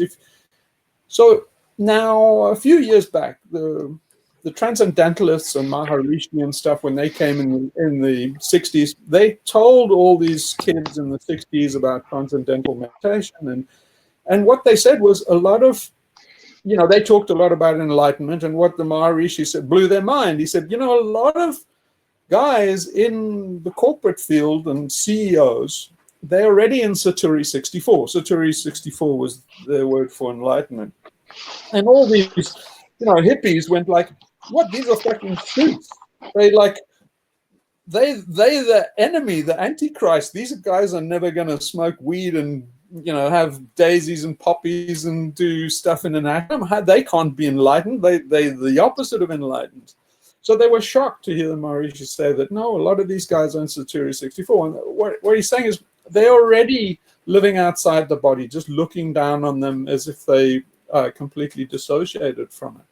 That's exactly the same state as you'll get into, say, if you get raped or beaten or tortured or something like that. If they waterboard you, at some stage it becomes intolerable, and you will, you know, eventually have an out-of-body experience. You will dissociate from the physical body, and then just to preserve your psyche. And that's done in the spiritual traditional for good effect. You see, without the knowledge, you can put somebody in that state, but leave them in a terrible state because they've got no context to interpret it. But I'll tell you, they've waterboarded people. A lot of the guys that they've tortured in the jihad and that, they've made them enlightened. But look at the context. It was done in the context of the US military and the state waterboarding somebody, giving this experience. So they become enlightened, and they're broken after that. They're not born, they kind of aborted. So they put them through the birthing experience without saying this is a birthing experience, and it's, you know, we're waterboarding you for your spiritual growth, and at the end of this you're going to be Christ. Just fucking waterboard them and then leave them in an orange suit in Guantanamo Bay, and he's like, whoa, dudes, that's the right idea. That leads us back to a funny loop back to what Gary was saying earlier about. Yeah, that's what I was just going to say. Yeah. People who are awakened to certain, awakened, and who don't know it. They wake up into a contextless and then they're back into this. They have been led by whatever event, dissociative or what, near death, whatever, and they don't know. But you see, like Dostoevsky, right? So then afterwards, I don't think Dostoevsky knew what he had gone through.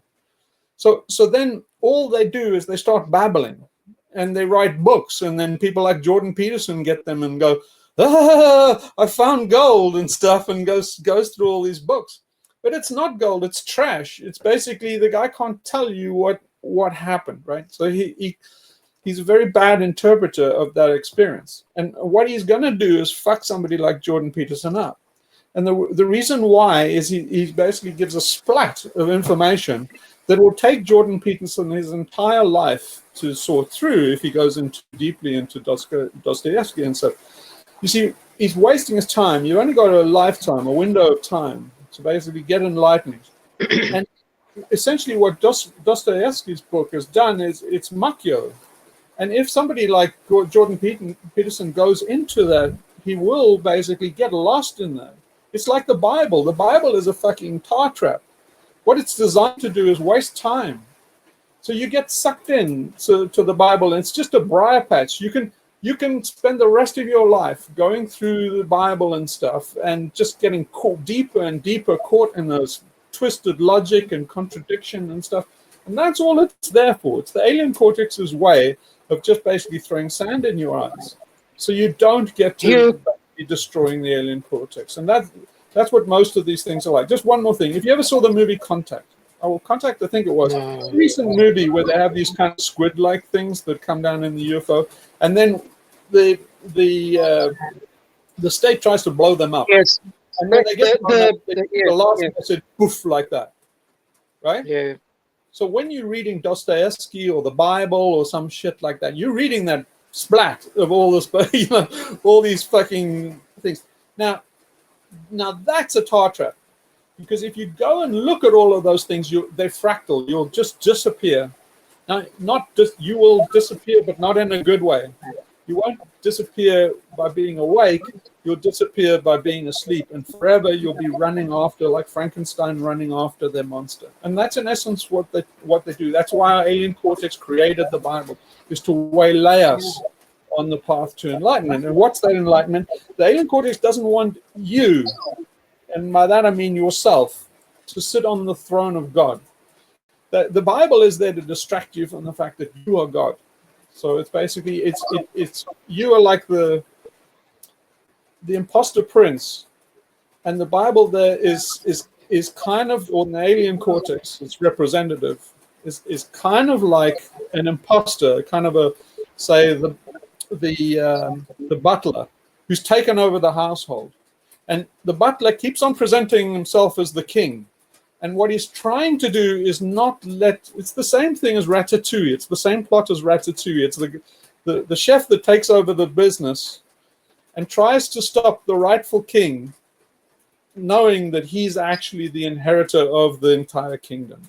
It's one of Merleau-Ponty's stock stories, that the 24 plots, and some people say 12, and some people say only one. But anyway, one of them is the prince that doesn't know he's a prince, that has been usurped in his kingdom. It's Hamlet. And then basically he discovers himself and takes over the kingdom again. It's all a metaphor for you doing it yourself. Your alien cortex is the usurper. And then it will argue as, I'm the king, I'm the thing, and it starts labeling you and itself. It's trying to preserve itself. And what it doesn't want you to do is to basically say, you're the butler. I was always the king. And the king we're talking about is Yahweh. It's the God the Father. It's basically the God that everybody's in church praying to. It's like, don't go to church and pray to a fucking altar. You're God. They're trying to distract you. The priest is trying to distract you. He's trying to say, God's in heaven. Jesus is up here. Say, I'm Jesus. I'm God. Is what the priest is trying to prevent you thinking. It's Gnosticism, right? It's Gnosticism. The Gnostics were heretics because they saw through it, and they said, fuck the church. We're God. They say, like, no, that'll ruin it for the slaves. It's a con game. Yeah. Can I don't know how appropriate this is. Shit, we're almost at 2 hours. What doesn't go on this show? Way back earlier when you were talking about somebody holding a gun to your head and that you had a precognition of your that you still had a life on the other side of that and this kind of thing. And it also relates to dissociation. Because one thing that I was thinking over the last few days was when my friend said to me, stop wasting your time, you're trying to do something you've already done. And I thought, well, okay, supposing I have done it, when might it have happened? Because I wasn't aware that it happened. And I started sifting back through my life, trying to find a point where I thought this might have happened. I was involved in a very sort of major traffic accident when I was in my mid-20s. It was absolutely known about before I had it. I dreamed it for years, night after night. I would dream this accident. The only difference in the dream from the reality was that in the dream I was riding a motorcycle, but in the reality I was riding a bicycle, and the only other difference was that it was on the opposite side of the road, but it was exactly the same part of stretch of road. When the accident happened, one thing now that I look back on it, which was very interesting, I was suffocating. I probably had about a minute to go. There were people standing around the car who didn't want to move me because they thought it would cause more damage. I couldn't get enough breath to say to them, you must move me because I can't breathe, I'm going to suffocate. I couldn't talk to them to tell them what to do. But they must have got me out of the car. I don't remember that little bit where they got me out of the car, but I remember being on the ground, the ambulance people coming, and doing things like both my arms and my leg were smashed up completely. And they were telling me to they were obviously trying to stabilize the fractures. They were telling me to try and move my arm, which, would only half of it would have moved. Anyway, and then there was the ambulance, and I had to wait in the hospital for a very long time before any treatment came because it was a Sunday evening. They couldn't get the surgeon to come and all this kind of thing. And it went on and on. One thing that was very interesting is that I was completely calm the whole time. In the dream, I was terrified because I thought I'll never be able to bear the pain and the physical damage and the blood and the bones sticking out everywhere and all this kind of thing. But in the reality, I was at peace. Everybody else was very worked up, and I was, Now, so in my little exploration where I was saying supposedly I had an awakening but I didn't know it, I thought, well, one way that could happen is that if there's so much else was going on at the time, and so a massive changes occurred in your life at the time, you might not notice that there was a shift in another way, because I was then in hospital for many months, completely couldn't feed myself, couldn't go. I needed people. You can't go to the toilet. You needed assistance for absolutely everything. I couldn't do a thing for months, and all that time I was perfectly. I was just perfectly content to just lie there. I very rarely felt distressed or um, I don't know. I mean, I had a nurse come in one day and comment on the fact that I wasn't freaking out as though I was supposed to be. It was a rather peculiar experience, and I kind of wondered whether the shock of that might have pushed me into a new place, and I never realised that I had been pushed into a new place because it all got smothered under all the physical goings on at the time. But you kind of spurred me back to it because especially where you mentioned you had the precognition of I didn't have the precognition of what was going to come later in my life, but I had the precognition of the fact that this event would occur, as though it was some absolutely like it was kind of your destiny that you were going to be alive later on. It was my destiny that accident was going to happen for whatever reason. But there wasn't, when you were having the discussion a minute ago, there wasn't dissociation. And again, I wanted to go back just a minute ago. I'm terribly sorry if it sounds like I'm talking about myself so much. To last week when I was if I can just come forward in time to last week where I was in a substantial state of distress. There was family problems and practical problems going on that were pretty nasty here. And again, when I was experiencing these very powerful emotions, which is one of the things that made me think of you on that January the 6th video, when I was experiencing them, I can't say I was dissociating. What I was attempting to do and what I was doing was doing the reverse, going into them, and doing that exercise that I mentioned last time. Go into the emotion and say, how big is it? What is it? Is it blue? Is it in your middle? Is it expanding? Tell me about this emotion. Is it rough or smooth or what's it like? And if you go right into the thing rather than go away from it, that was what seemed to produce a result. It seemed to lose its power. It would come back repeatedly. What really I felt I was doing was something like Buddha sitting under the tree, where all the demons would roll up in front of the Buddha and try and freak him out. And he would just, I'll just face them all down one at a time as they come. What astonished me was how long you have to do that for before it had any effect. Literally days and days and days. That is the long night of the soul. So you can go through one night and it'd be 1,000 years in Kairos time. Yes, that's it. Yeah. So I just wanted to say that. I'm sorry. I don't know how relevant that is. I just wanted to say. Where were you spiritually when you had that accident? I didn't know anything about. No, I had no knowledge of very much at all. I had known for a very long time that I was looking for something. That everything around me just couldn't be taken.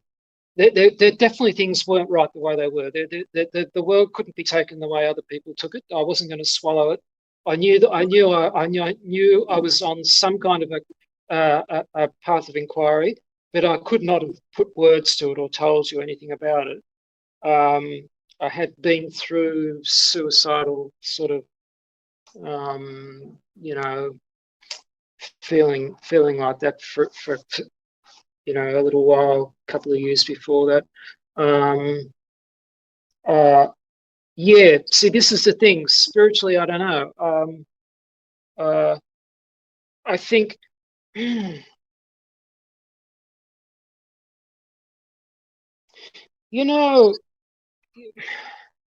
I've always had this feeling of, since I was very young, of looking for something else that other people weren't even recognizing existed.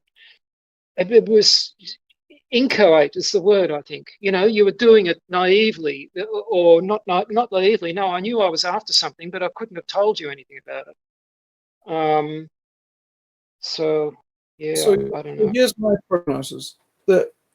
What I interpret that is you have an innate propensity for it, and for enlightenment. But I think what might have happened is you went off half-cocked without the knowledge. So you precipitated,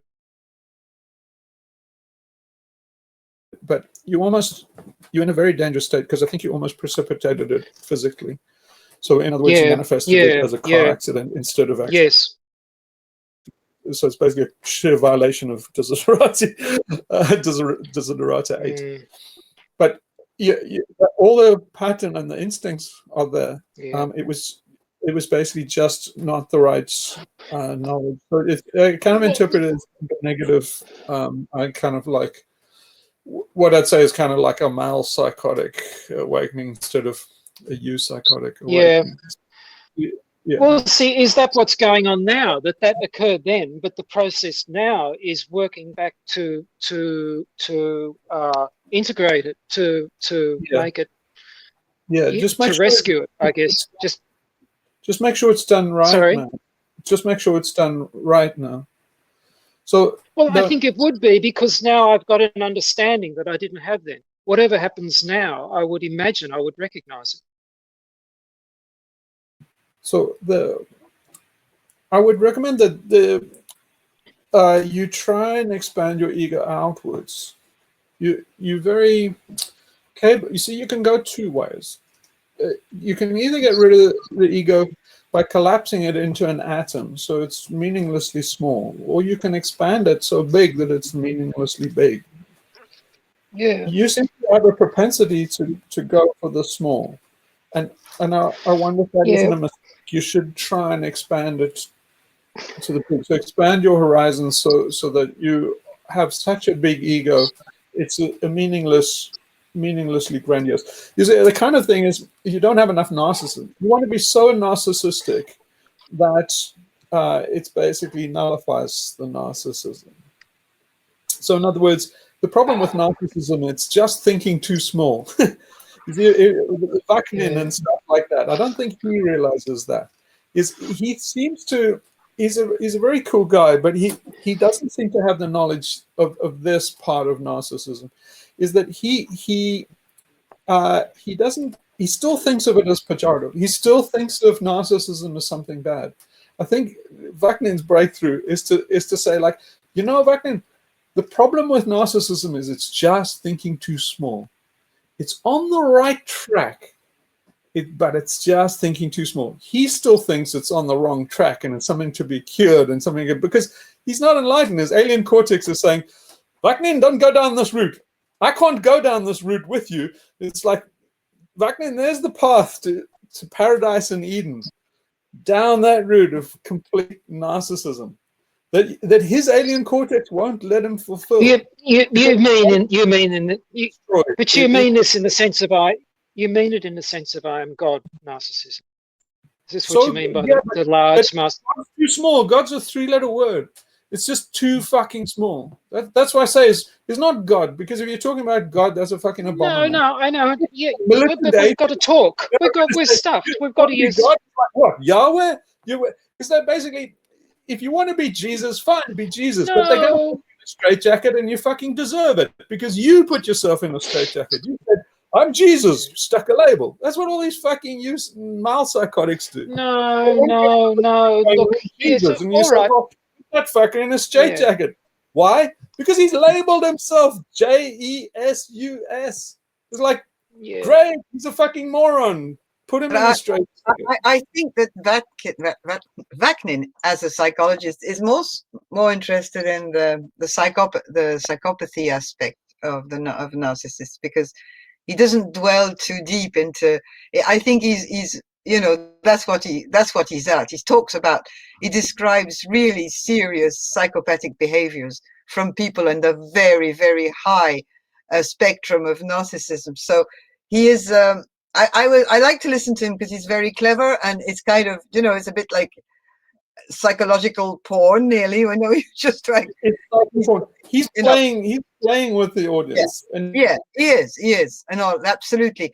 But I don't. Where he gets his kicks is that he knows what he's doing with the audience, and the audience doesn't know what he's doing with it. So it's kind of like audience molestation. Yeah. It's not wholesome what he's doing. I know. He's getting a power trip out of it because he's so clued into what he's doing, and he gets a kick out of the fact that other people don't know that he's feeling. He's a self-confessed, extremely high-ranking narcissist with all the buttons, like all the things, and I think he knows it. So, but it's a bizarre thing. But to come back to what you were saying about, you were what. I even hesitate to use the word narcissism when you want to describe how we should be towards ourselves. I think it's much more than that. It's not, narcissism is a mirror thing. It's a reflection. It's not a real person that you're looking at, and that's why I wouldn't like to use that word in what we're trying to do, because narcissism constructs a false image, a false self, a total ego, really, a complete image. It's not the narcissism of the Greek. It's completely different, even though it's. So if you look at Narcissus looking in the Pyrrhian stream, so what Vaknin is doing is the same as Hitler. It's okay. Like, shout out to Kevin here. It's a very fucking Jewish thing to do.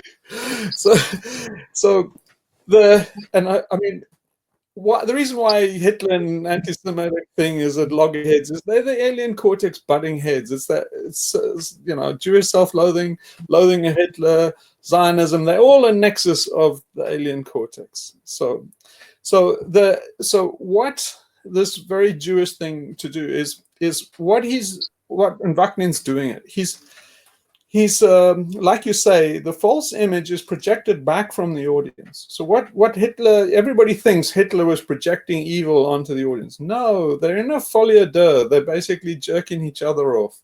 And so he is riffing off them, they're riffing off him, and they're going, and they enjoying, and it's not entirely bad. Okay, that's going to get me hung, but it's not entirely bad. They are celebrating God. So they're kind of discovering themselves in God. Why it's dangerous is, again, it's too small. They thought God was Germany. It's like, a little too small, guys. You know, if this is such dangerous work, that if you make a fucking close miss, it fucking turns into World War II. That's how bad this stuff we're talking about is.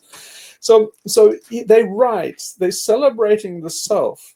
It's just then they went and cocked up because they said the self is bloody Germans. And the Zionists are doing the same thing. They are having a religious experience with the self. But what the bastards have done is that the self is Jews, or the self is Zionists, or the self is Germans, or something. It's like, no, don't do that. The other guys will come and sort you out. Because they're saying, like, what the Allies are saying to Hitler is, you God? Fuck you. What am I, chopped liver? I'll show you who God is. And then they come streaming in and trounce Hitler. You say, if one person stands up and says, I'm God, everybody else they also God. See, Hitler couldn't give everybody their divinity. But he was right. He had a fucking religious experience at Nuremberg, jerking off the self. Then they went and qualified the self. Oh no, that is like a road accident waiting to happen. But people aren't genuinely going to be able to get past that, and unless or until they have a genuine. Yeah, I don't want to use the word experience. I don't want to use. I don't want to use the word experience. With Hitler, Hitler should have broken that cycle. He actually had the knowledge, I think. So he was being irresponsible because he actually knew what he was doing, and the crowd doesn't know. So it's like Vaknin. It's basically deviant because Vaknin also has the knowledge and he knows what he's doing. So it's kind of evil from that point of view, because Vaknin and Hitler should stop it. They have the knowledge they're in control of the situation. So if you want to lay blame, it's with the guy on the podium. It is correct. But don't mistake what's happening. They're celebrating ourself. They're celebrating ourself. With a capital Can I go S. back a little bit? Hugh, do you mind if I go back to a little bit earlier in conversation to the more spiritual point? It's extremely easy to muddy the waters, I think, by talking about this kind of thing. I'm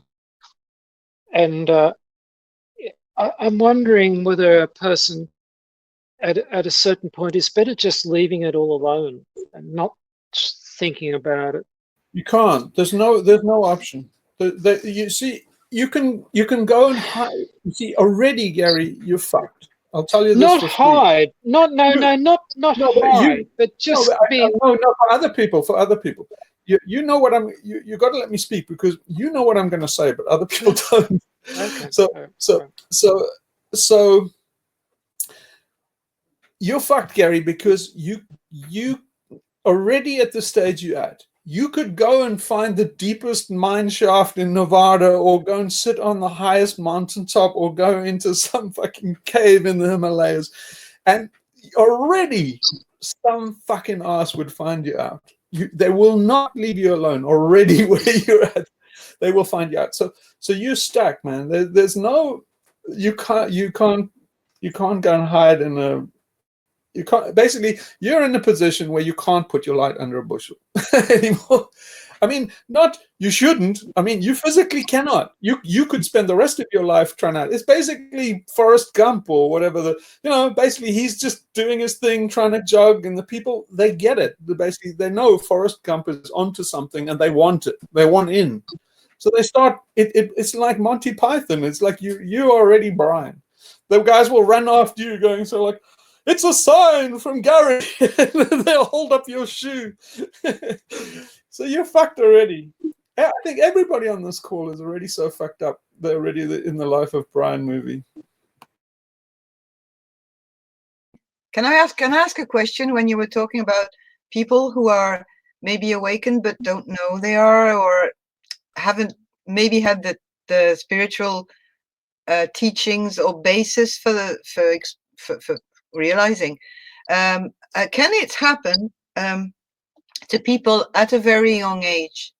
I mean, in the teens. That's when it primarily happens. So Okay. it was a tribal initiation, right? Yes, We've I'm talking about 14, 15. That's pretty much where.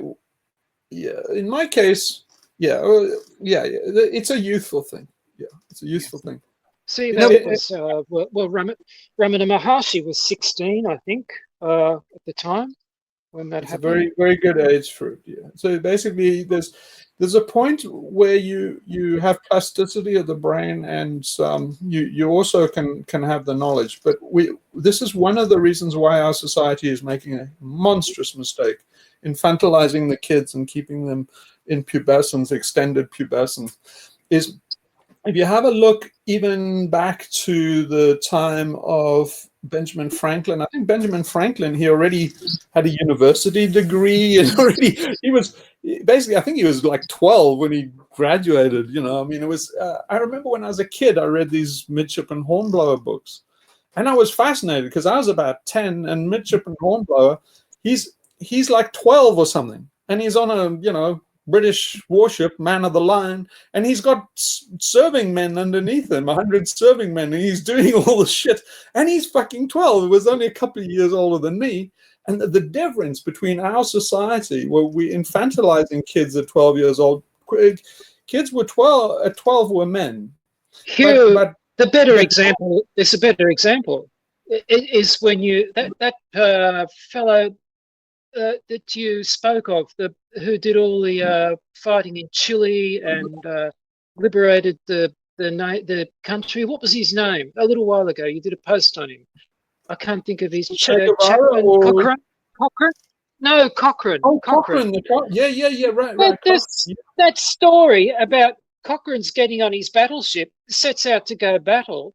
His 5-year-old son has deliberately stowed away on board the ship to go and help his old man fight the battle. And he's on deck and this is a kid who's 5, who's seen, they were quoting things that he said in the article that I read. Like, this kid knew exactly what he was doing at that age. If I was in charge of, if I was the Tsar of the education system, I would stop higher education and this regimentation shit. It's just evil.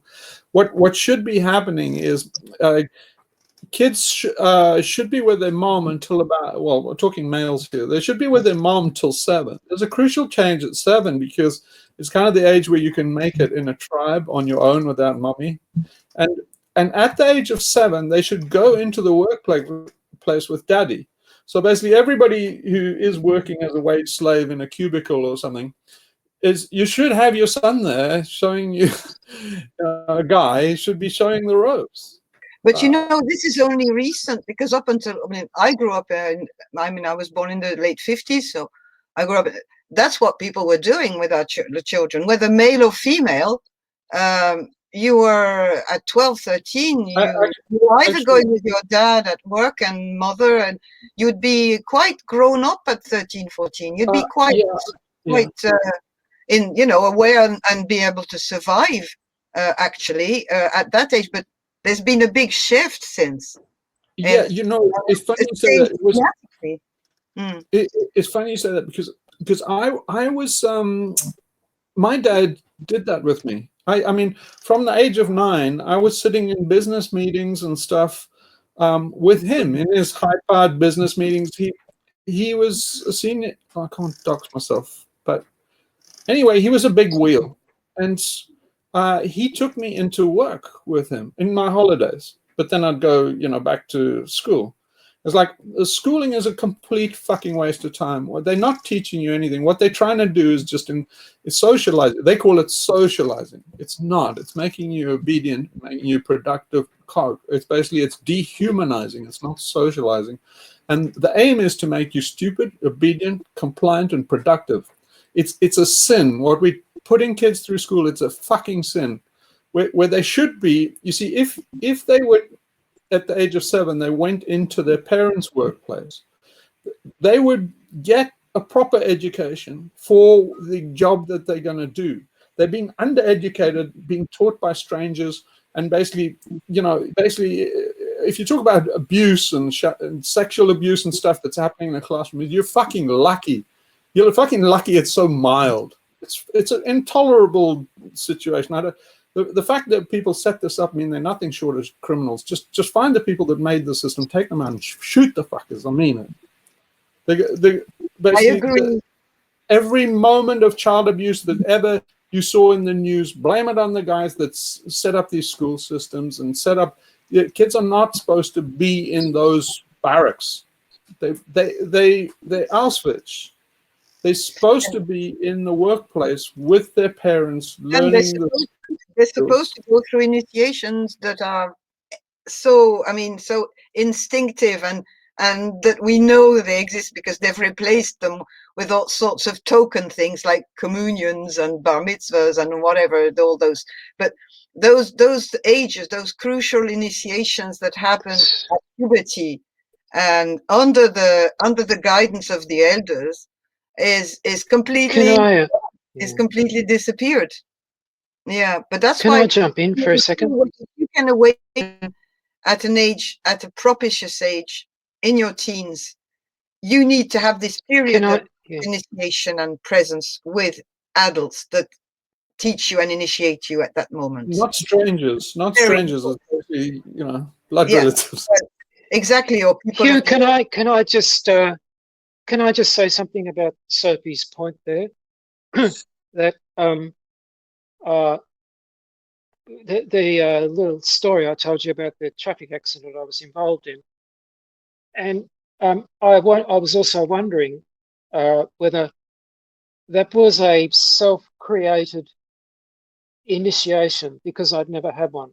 That's what I was implying. Yeah. You create.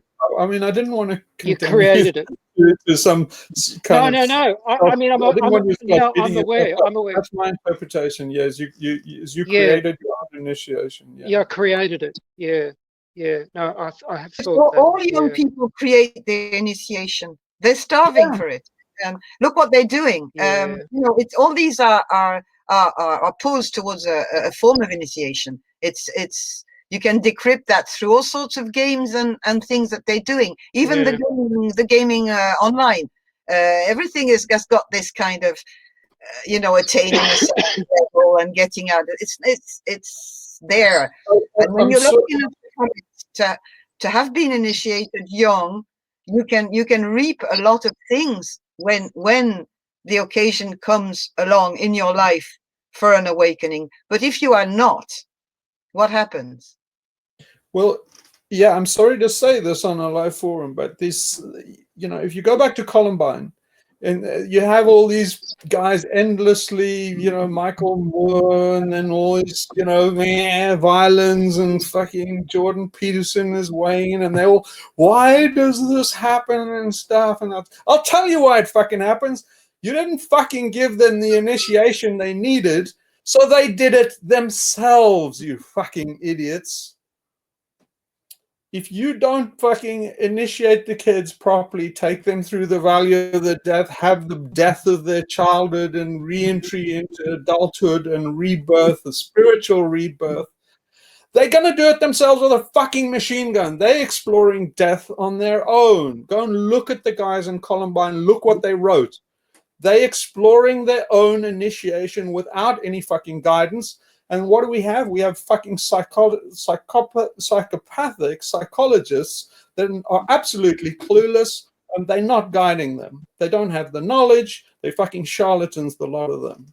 So then what happens is if the guys have potential for good spiritual awakening, then they become the kids at Columbine that shot everybody. If they just lesser, beings and they can't really do a good initiation. They're just problem children. And what these guys do is they get them and they just basically lobotomize them with all these medications. So they, instead of giving them a proper ritual, they just fucking drug them out to control their behavior. In other words, they just turn them into walking zombies because they don't know how to initiate them and they don't know how to integrate them into a slave society. So first of all, the slave society is wrong. You see, one of the reasons why they won't do a proper initiation. If you're thinking now, oh, Hughes just told you the solution to Columbine, you can run out and change the education. No, you can't. The first thing you'll find is they won't let you do proper initiations because you will destroy the slave plantation. They can't initiate people because they are free. If they go through the initiation, when you tell them now you have to go to work, they'll tell you to fuck right off. And that's why they can't initiate people. It's basically the system depends on this lack of initiation, because it can't take free people and it can't take people that behave randomly. It has to have obedient, mechanical people. And so it can't afford to have free people because otherwise you just won't be able to exploit them. So you can't run off and change the education. You have to change it wholesale from the top down, starting with the knowledge. And that's what we're doing on this call. Basically giving you the knowledge. So you can't go and take one piece out of the system. You can't run off and say, oh, I've got the clue to the healthcare system or something. This is what guys in XR do. They're going like, we can do it piecemeal. We'll fix this and fix that. It's like, no, you're thinking again in Procrustean frames. It's like there are no frames. That's your alien cortex. And the thing that are making those little frames, that's the villain. That needs to go. And there is the lesson. Thank you. Yeah, it's a tough. I just want to read this comment. Someone said, if every 8-year-old in the world is taught meditation, the world will be without violence within one generation. By the Dalai Lama. No, but hang on a minute. Or what's your okay, now you feel badly. Okay, they're not teaching you meditation. Go and watch my video. They're teaching you prisoner self-administration. They're teaching you self-control. So watch the video I did on meditation and said, you think you know meditation. Well, that's the wrong kind, what you just said there. Basically, we are not out for peace. They want peace because you're a slave. They want peaceful workforce. So they teach you how to do self-control. And that's what this fucked up non-meditation is. The meditation they don't want you to do is Raja Yoga. So if you go back and look at the proper yogas, wait a sec, wait. So if you go back to the proper yogas, basically Raja Yoga is yoga for a king. It's a yoga to make you into a king and to make so that you're not obedient and not peaceful. This idea that it's a relaxation technique and to keep you down and stuff is to keep you down. The cheapest way of keeping you down is to get you to do it to yourself.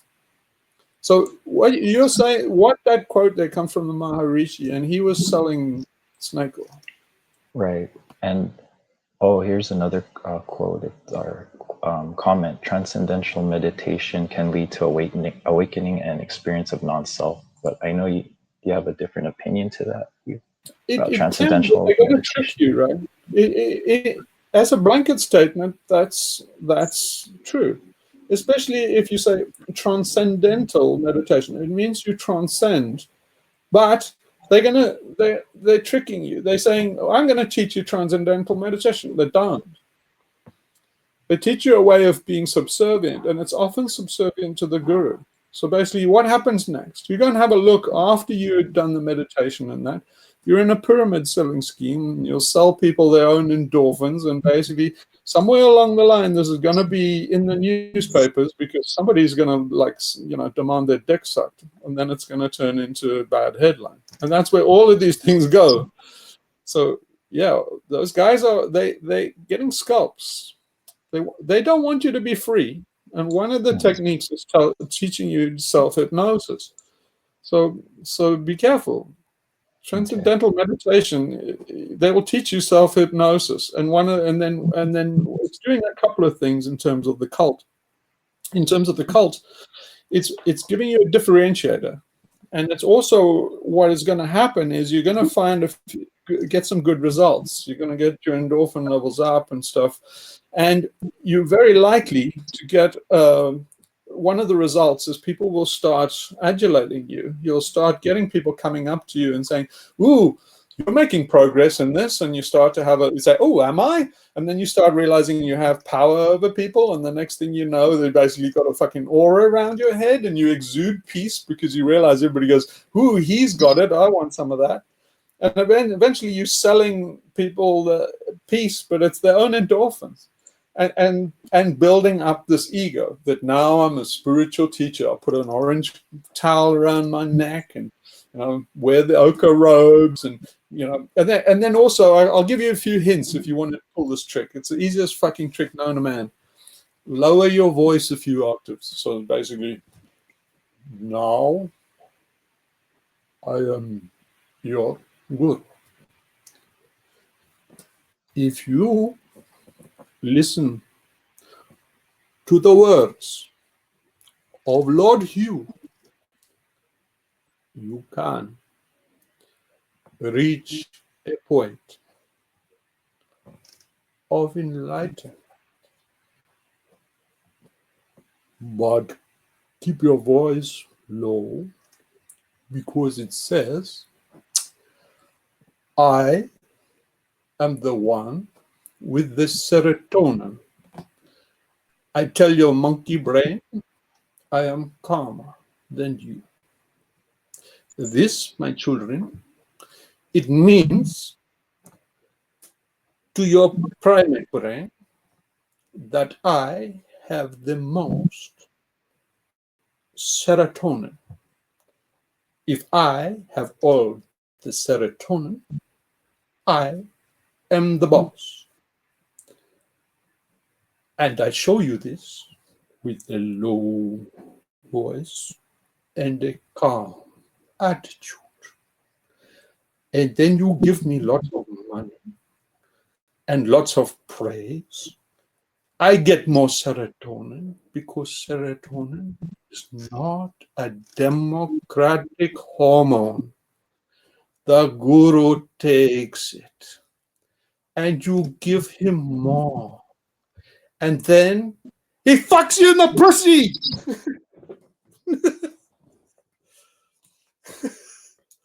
That's how the trick's done. Ta-da! Hello, I am the rich man's guru. Who the fuck knew?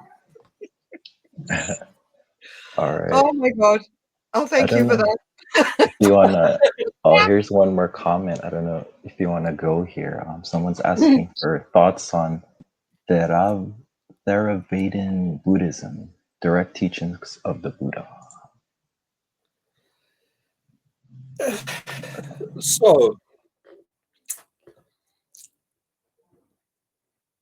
everything the Buddha says is like immaculate, right? He's an enlightened guy. The problem is it's gone stale on the shelf the minute he said it. The minute it's written down, right, it's lost its spontaneity. And it's tending again towards it's stale fruit, right? If it's not said in the moment, if you're reading it off the written page, it's written by an alien cortex. So it's kind of like remembering a joke after the audience has left or something. It's like it's a bit late. It's not appropriate to the situation. When the Buddha said that, he said it in the moment, responding to a moment that you cannot now capture on a page. You can only just guess. And people are going to guess it wrong, and they're going to just interpret what he said in terms of his words, right? And so you can't take the words off a page and then basically get enlightenment from them. It's actually pretty dangerous shit, because what people are doing, see, it's all these kind of clever quotes and witticisms and stuff, and that they're not good. And the reason is that people say all these wise sayings, and then people feel good and then go back into the trenches. So it's kind of like the doctors bandaging up people to go back into the front line so they can perpetuate this dysfunctional system. So people hear all these, you know, wisdom from the Sufis and stuff, and then, you know, what's the Sufi guy? I can't remember. The wonderful quotes from, I can't remember. Rumi. Rumi, right. Or not? So you get all these Rumi quotes, and then everybody like quotes Rumi, and then Rumi is a fucking, well, Rumi is Rumi, but quoting Rumi is not cool, because people need to find their whole existence and our society absolutely intolerable to the point of complete rebellion. If you're doing Rumi quotes, everybody's going, oh yeah. They're like, you're giving them these little pills, and they're little blue pills all the time, and then people go back into their dysfunctional life.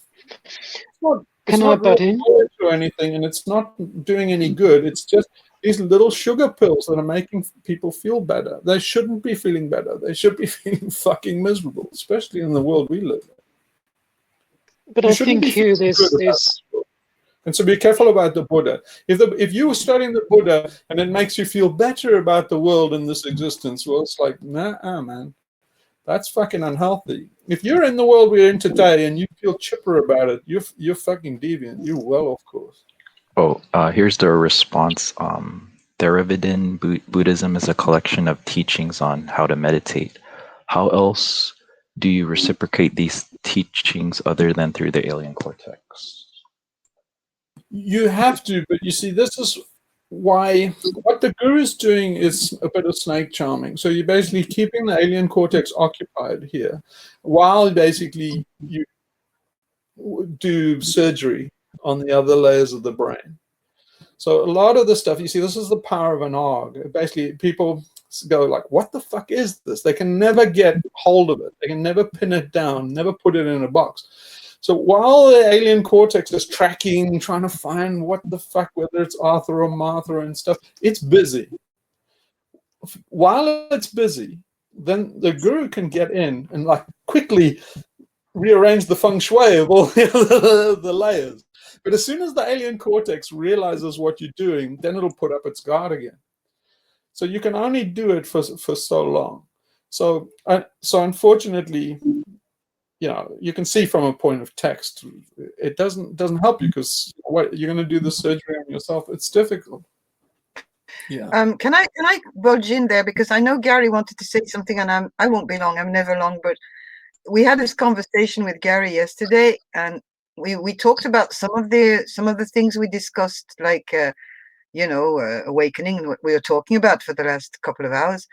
But there was also another thing that came up, is you describe, Hugh, the experience of awakening close to a temporal lobe epileptic fit, with energy ascending, and all these things. But we're thinking you're describing it from a male point of view, and it would be interesting. Maybe we won't have time today, but maybe in a future meeting that we could explore.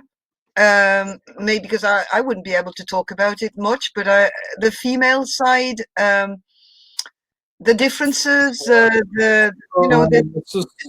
I know you're a man, so you're not going to talk. I've been delaying this, but it's coming from so many angles, and people are asking me this from so many angles, and I dread this fucking bite. But okay, no, but that's fine. No, I know. I just have to get over myself and do it. So we have to cover this territory, and I've been holding. It's not urgent. I'm curious more than anything else. It's time. It's time. I'm getting the signal from a number of things. I tell you, one of the things that in my book that I was writing, I've got to the stage where I have to start saying stuff about gender, and we're in the middle of a gender war, and I'm telling you, I'm completely overwhelmed, because I don't know how to even begin to approach this from a point of view of political correctness. It's very, very hard. I think we can forget political correctness in our group. I mean, I know we record this and we post them, but to be honest, I think we wouldn't be here if we were worried about PC. Oh yeah, but I mean, I'll lose half my audience as soon as I start opening my mouth. Well, we can make a closed meeting between us on that if you prefer. Yeah, but this is where we've probably got to take this inner circle thing a bit more seriously and just do it there. Well, that's the kind of line I'm thinking is like, should we Inner make it? circle, You secret. see, I'll tell you what happened in the cult I was in. They split 2 streams, and they would teach. You got to a certain stage, they'd split in so that you would have male and female streams, and this is why. I'm toying with the idea of not splitting. I would like to do it's an experiment, really. I'd like to see what happens if you don't split it, and I would like to see double. Maybe I'm overreaching, but do it in public. It has the potential to turn into a violent train wreck, but I feel like we should try. Maybe we should try and do it. But yeah, this is where it gets really exciting. So I did start down this path, and I started down with things get really powerful really quickly here. I started down this path with Hank, and we took Greta because that is a really good starting point. We got into, you go and watch, if you want to start on down this path, go back to those 4 videos, because I was starting down this path. I didn't get too far down this path before Hank blew up. So here's part of the reason is Hank, and in his personal situation, he's married with kids. So you can't go into this without, involvement with spouses. If you're a guy, with your wife or your partner or something, if you're heterosexual, and if you're with your husband, and if you're heterosexual, but it'll leak into your personal relationships, and from my point of view, you have spouses come in for your head, or the opposite. In Hank's case, his wife really liked the stuff I was saying. But you see, off camera, then people have to go and talk about it afterwards, and it's going to get in the way of your personal relationship. So, it's not going to leave a personal relationship intact. If I just keep it like it's been going, then it's just you. But the innocent parties being involved if I start down the track of the female experience. So yeah, I just want to lay the groundwork. You're asking, it's territory I feel we have to do in these times. It's just like the fucking end times, and you got to draw back the veil. The problem is that drawing back the veil is kind of an illegal move from the female point of view. I mean, okay, I'll give you a taste of it. We've got so fucked up that you have to say that we're in a patriarchy. It's like, my answer to that is like, whatever you say, man, you're the boss. We're not in a patriarchy. We're in a matriarchy. The women rule the roost. But as soon as I start talking about this, women instinctively and from an evolutionary ground, will get very, very defensive, because I'm exposing their game. And basically, that's not good from even an evolutionary point of view. The game women are playing is basically, they all know what they're doing, and they're playing it in secret. But I don't talk about their game is not permitted. I got lit alive for saying that in the country where I lived at some stage, a lot of mental problems were due to the matriarchy. I got literally lit alive, and I would say, you're a woman, but I mean, I'm not. I think every culture has got its differences, so we don't know what we're talking about when we talk about matriarchy. We have to look at different parts of the world, and it could be a very interesting to explore. But I tell you that I got lit alive when I exposed in a speech and a thing in a public the roots of alcoholism and in Ireland, and child abuse through the way mothers were bringing up their sons, for example. And I were like, what? And and the power behind, and all these things. I know what you're talking about. You're going to make a lot of people not happy if you go there. Well, you're going to have to carry your weight, because you can say shit that I can't say as a woman. You're licensed to say a whole lot of shit that I can't say. But just to give you a flavor of it, like, I mean, I think like Gail Bradbrook comes to mind on this. Like, I'm going to go out on a limb here. Clearly, she's got daddy issues. She keeps on talking about her father, and her father was a miner, and she's on and on about the fucking patriarchy and stuff. And it's like, okay, this is a personal issue. You can see it, and I can guess there's some fucking shit that going on with the father in a dark room somewhere, and you got to work. Now, if you start talking about matriarchy, patriarchy, and all this kind of thing, that's the territory you're in. Basically, people have daddy issues, and and the dominance in our society between males and females is often being perpetrated by rape on women, and so you're in that very, very charged territory. And like, yeah, but you're in a charged territory that doesn't look at the obvious. The mother, which are majority, is with the child in. We're a species that is born non-finished, and not like our friends, well, furry friends. When the little baby comes out of his mommy, he's symbiotically linked to his mother for a year or two before he can even individuate, and not mentioning feeding himself or walking or everything, cleaning himself. So the mother is so important in the first year or year and a half or 2 years, and denying the power. Even, I'm not saying matriarchy in a negative way. It's a fact. It's just a fact. Do you know what I mean? But where it becomes difficult is whether it should be a matriarchy or not. And it should, I believe it should be a matriarchy. I mean, I believe the woman should be in charge. But it's straight away, it's difficult because, we live in a slave culture where psychopaths are in charge.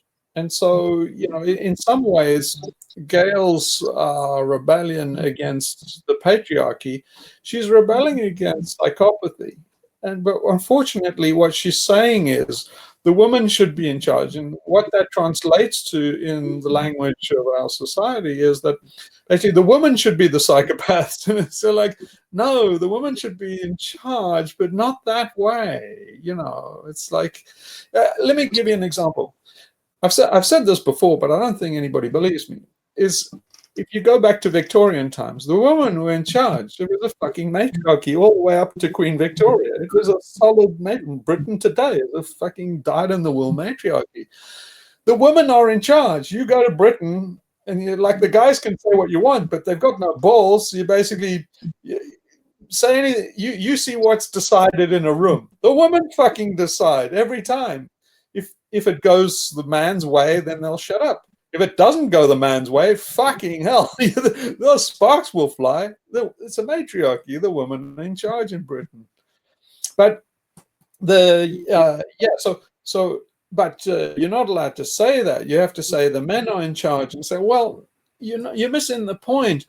In the Victorian era, the men were in charge of all the material goods. The women didn't want the vote. Why? Why go and sully your hands and dirty your hands with money and politics? It's like, let the fucking man do the dishes. So they would send these guys out to the empire. All these, English women are such fucking bodiciers.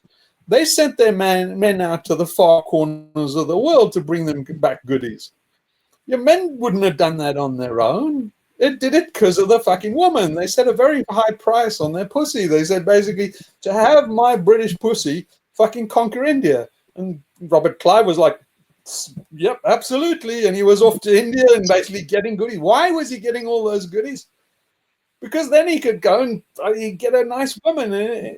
So the women created it. They created World War One with white feathers and stuff. But you're not allowed to talk about that. It has to be World War One was created by all these guys who didn't give women the vote and stuff. Like, no, they didn't need the vote. The vote was cheapening their power. It was basically getting their hands dirty. They had more than the vote. They could just basically scowl at a man in Victorian times and he would wither and fucking go and conquer Egypt. So it's like women really lost it in Britain till eventually they lost control so much that they're on par with their fucking slaves. Now when you go into the women are competing on a level with their fucking male slaves. It's like, how did you lose touch, you stupid woman? You should have kept control. So what we're seeing now in Britain is a complete loss of control. And, it's degenerated into this feminism. And you say, like, boy, you got to get your skills back, girls. I'll tell you why, one of the reasons why the girls have lost their skills. And this is a subject which Gary and I talked about recently. And maybe we should leave that for a day. But yeah, the women have lost their skills because of the way girls are brought up now, and particularly sex and what we're allowed to, basically the pedophilia and stuff has ruined the upbringing of girls, because it's put a chill on and a huge distance and an artificial reality between men and girls. Because I tell you, in America and Britain, not so much in Europe and Greece and stuff, but in America and Britain, girls are not able to explore their sexuality with men anymore because there's so many taboos. And I'll tell you that in Britain and America, the men are petrified of being pedophiles or being being caught by the law. They're basically, men will not touch children in Britain and America for fear of basically repercussions with the law. And they're not idle threats either. They're very real, basically threats that they face. But the net result is that for a young girl, she can't experiment with things like sexuality and stuff which are completely natural. And so girls are growing up not learning the skills of how to manipulate men, because basically the law said, go near a kid and you're a fucking pedophile. It's like, and so I mean, and then we have this denial of childhood sexuality. It's basically in America, even according to the law, it's entrenched in law that kids are absolutely asexual beings. And then whichever state they're in, they reach the age of majority and consent. And basically, if it's Alabama, it's totally ridiculous, isn't it? It's just so ridiculous.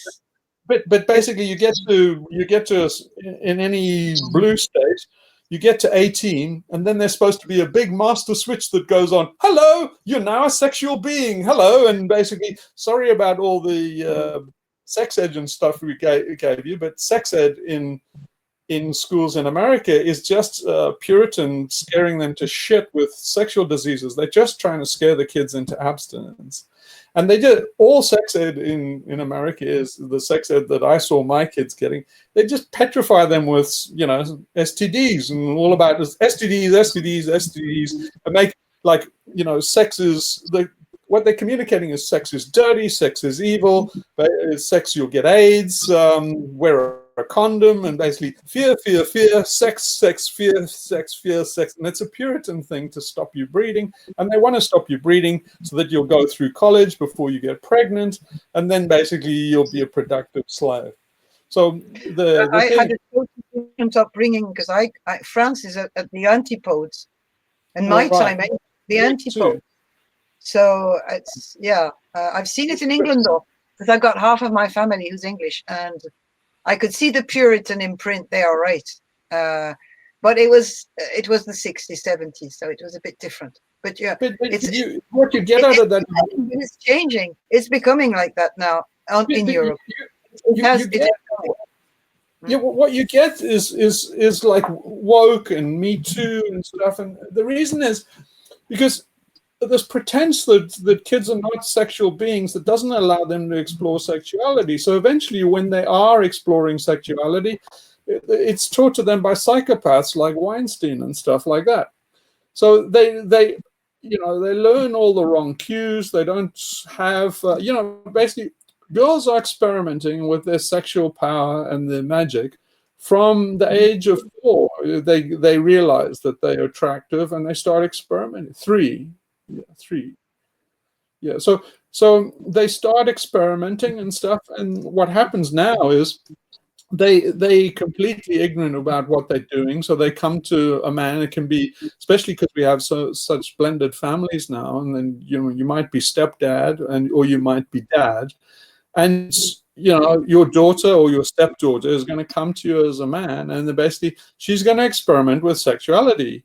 Now, men are not taught how to handle that. It's basically our society just has a complete taboo over that whole area. So the net result is the man's completely freaked out, and he thinks, bloody hell, the social services are going to be banging on the door soon, and basically I'm going to be a pedophile. So, in those situations, the man freaks out. And now think of what that does to the girl. She doesn't know what the fuck's going on. She just knows that she's got some little power and she's exploring it. And she seems to be, have this mesmerizing power over men. And she knows it has something to do with her body and the way she moves and what she does and stuff. And so she starts experimenting with that. And immediately the guy says, stop that! Fuck all you! Because he thinks like I'm going to go to prison and have like electrodes attached to my penis to give me inversion therapy for children, and his head explodes and he runs out the room.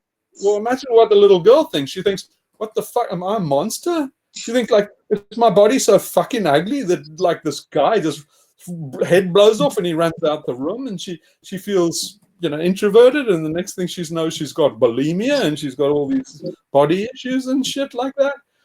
And then what she finds is, because she isn't allowed to explore sexuality in this safe environment, she eventually starts to get low self-esteem. And by the time she is exploring sexuality, it's with some fucking predatory psychopath like Weinstein.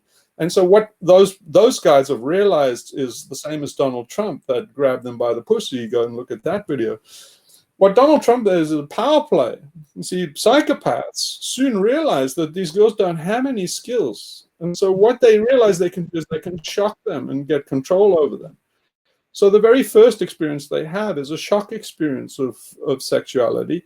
And then the very little vocabulary we give girls for interpreting that. And so they have to grasp for some kind of label, and it's usually rape or something like that. But what it means is they can't have a natural sexual relationship. Their first relationship will be with a power relationship with some psychopath who's really felt his way around the situation and profited from it, because they're looking for victims. And the law made a victim out of a little girl because it wouldn't allow men to have a proper, sexual exploration. So what we should be explaining to men and boys, first of all, get the fucking law and the social services and get them out the fucking picture, the psychologists and all these guys doing witch hunts for, anal penetration, paranoia that went on in Britain and the baby shaking shit that went on in America and stuff. Get that shit out. Get that fucking out the picture. That is completely fucking everything up.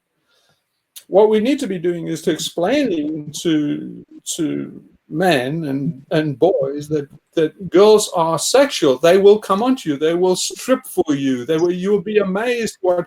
And now this is stuff that guys can't even talk about to guys in the pub. They can't even talk to their mates about this and share information over a drink. It's such taboo. So the net result is what it means is that the girl then is shocked by the male response, who's just thinking of the law and the cops coming in and social services and stuff. And what we should be saying to men and boys and say, you're the boss in that situation. This little girl is going to explore sexuality with you, and it's you know, it's never going to go anywhere to real sex or anything like that. It's just an exploration. But she's going to take intimately the cues that you give her. So you've got to be trained to give the right cues, to know this is natural. And I'm telling you, the easiest way is just make a game out of it.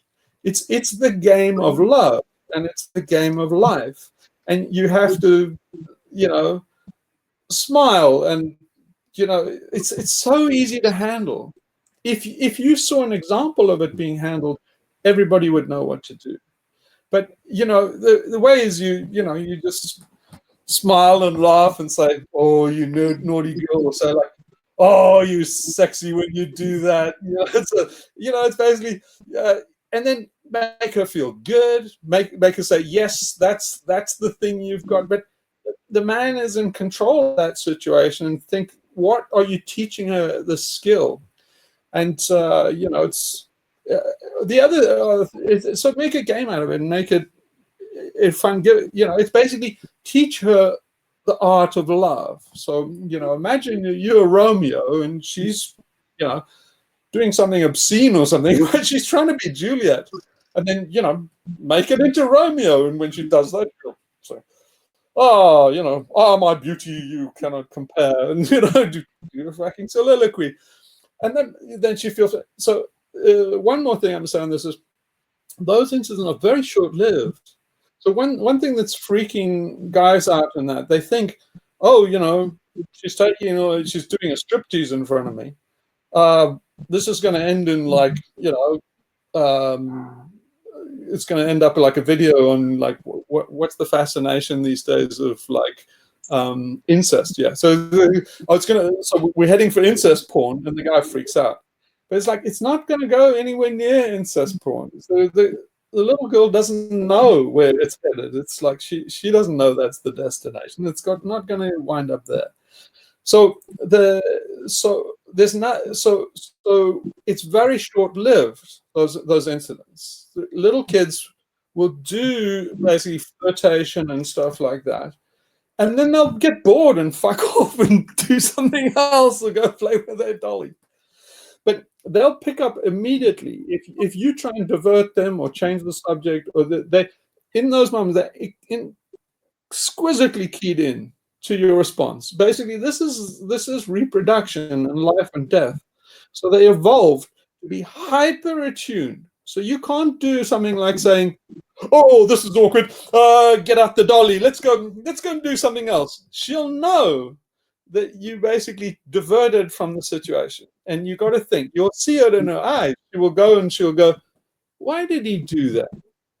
And you better fucking hope that she doesn't get the message, "Does he not like me?" or something. You better fucking hope that's not the message, because you just fucked up your daughter's life in that moment.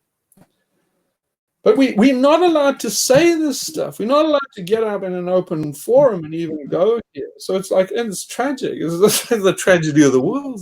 Well, thank you so much for saying it, because I've been saying this thing on my own for so long, and I'm a woman, but on the sexuality of children, like trying to demystify this.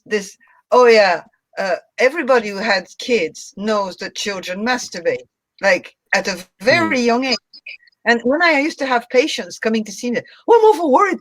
You know, my daughter or my son, it never stops going to sleep." And I'm looking at them and I'm thinking, you know, you have a big problem. You have a big problem, because you're coming to a doctor to tell them that you're worried because your children are masturbating as babies, well, at 3, 4, you know, but and they don't know it's normal. You know that a lot of people were incarcerated, and I think, no, I don't know if it got in the DSM, but traditionally a lot of people thrown in mental homes and had their lives completely ruined in the Victorian era. The case notes that said what they were being committed for was masturbation. So yeah, so anyway, it's we opened basically, we cracked open the barrel on this one. So I mean, it's 3 hours since we recorded, so I was wondering, could we not go back onto the gender and all these things maybe next time, because it's extremely interesting. And I'm really curious, since I spoke about it with Gary, because I was wondering if a lot of the good advice that you give us and a lot of guidance that you give us, is it male-centered, or is there some variance that you would like to explore for a woman path to follow? Do you know, I'm thinking more in that line than just what we know about genders. Most of us are on the same wavelength there, but more precisely in the process of awakening and in the process of even what we're talking about all the time, which is crushing the alien cortex. And, you know, I'd like to see if they can be a female aspect, or is it just that you're saying is human? I think I should try. I should try and do that in a mixed audience. Yeah, in the past this was Hugh, only can I in a unisex audience, but I think you know, since it's the fucking apocalypse, we should give it a go. Yeah. Hugh, the point I was making, talking to Sophie, was just my limited education regarding the traditional Chinese view of the different sexual energy systems of the male and female system. I don't know whether you might want to take something like that as a starting point because they were very tuned into the spiritual use of sexual energies, and of course the Indian system as well, which you're probably more familiar with, I guess. But that might be the starting point to deal with the whole female issue, because it's a point that's not socially contentious. You might be able to begin there, work up through the spiritual significance of the energy systems, and then when we've established these fundamental differences between the way male and female systems work, then gradually bring that out into the social issues and the psychological issues. I think it wouldn't work, because I think it would be boring as fuck while you talked about yin and yang, and eventually everybody would be snoozing, and we would go along the line and eventually get across a line where we hit one of the contentious issues, and then suddenly somebody would woke up and say, "What the fuck?" There'd be a fucking explosion, and most people would go, I think you've suddenly got to contemporary gender war, and it was like, then there would be a bump. No, but you see, you've already put the cat amongst the pigeons now. You put the cat amongst the pigeons now. You know what you just said tonight is already. You can't just creep up and get to the contentious point without having basically you're just wasting time creeping up. By the time you got to the contentious point, everybody. No, but the point is that the spiritual energetic connection is still critically important. It's worth presenting anyway, regardless if whether you want to use it as a way to creep up or not. Yeah, but it's academic. So basically I'd be preaching to the no, I was putting. I fear that if you take that route, I put the alien cortex to sleep, and eventually somebody's mammalian brain would wake up and explode, and I would be like, "What was the lead-in for? You should just get to the explosion." Yeah. No. All right. I don't think you can creep up on these things that way. Well, maybe. I mean, psychologists do that. Well, I think you put around and push, but they're on the clock. They're basically getting money. No, but you see, if you pay me by the hour, I'll bring it out forever. No, but I was thinking more on this stupidity where you see that women can do anything, and well, I'm kind of in agreement. I think people have to understand. I do think women can do anything. Hey, I know who's boss. Yeah, but at the end of the day, this is for the men. It's like, do what you fucking like. Death is Sibylle, man. You got to submit to death, and she's black and she's female. You better fucking lay down and die properly for her. Hugh, remember that. Oh, go ahead, Gary. What you're saying is more important. I was just going to make a joke. No. Thanks. I just No, sorry, I've lost it anyway. You might as well go ahead. Go Okay. So I was just about to say, remember that image I linked to the lioness, and it said, yeah. So he knows what I'm talking about. The lion. You know who I'm talking about. Lioness isn't submissive. She only lets you be king as long as it pleases her. She is the divine beast. She is the divine beast. So, but that's how it appears for men, heterosexual men. It is the same for women, but it's only for the anima, right? The animus. So basically, the woman's animus and anima is basically, to some extent, the women are representations of Kali in the flesh. So there's kind of nothing to teach them.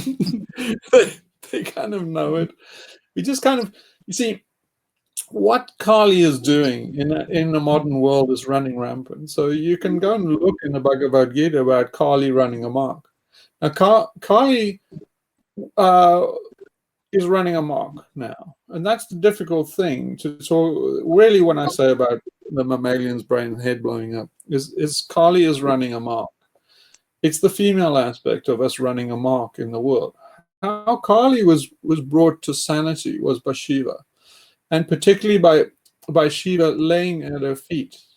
So basically, Shiva submitting to Kali was what calmed Kali down and stopped her destroying the world. So, you can't reason with a woman. Don't take that clip out and take it out of context. Just lie at her feet. That's okay. Lie at her feet, yeah. You got to lie at her feet to calm her down. But she's gone nuts, man. So women, just to round off here, women created civilization. If you'll see if I put posts on Examed, if I say anything about anti-civ, degrowth, anything a woman will jump on my head, because what they think I'm saying is they'll be condemned to a perpetual camping trip from hell for the rest of their life. And so they react. Women want domesticity, and they create that, but we're drowning in domesticity. I think we could discuss that maybe next time, but I mean, I don't think I don't know. Is it? I mean, I think you're maybe generalizing there, but I think that women are getting infected. Oh, it blew up! Oh, it blew up! Right, bang!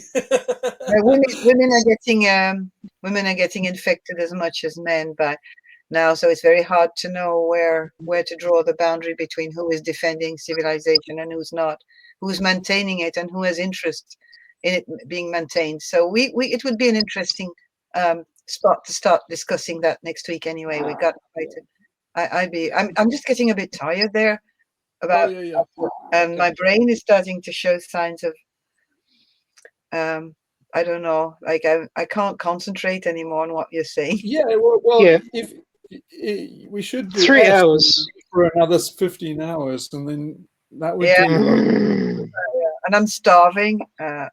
Oh yeah. We're just getting into the good bits, and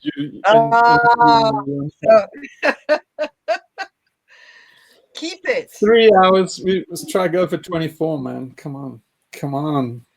Okay, well, anyway, I'll let you off the hook. All right. Thank you. How magnanimous. Yes. All right. Kali. Okay, thanks. I'm not Kali. Man. Aha, got you. Not me, man. You're Kali. Get it right. Sibylle. You're Sibylle. Sibylle and Kali are the same thing. Guys, you better go and have something to eat and eat at a later stage. And maybe something Mom says, right. Quit the book. Mom said it's time to go to bed. Mom says it's time to go to bed. You're the boss. Okay. All right, sounds good. Good boy. All right. Bye. Okay. Everybody. Bye, everyone. Thanks, Hugh. Thanks.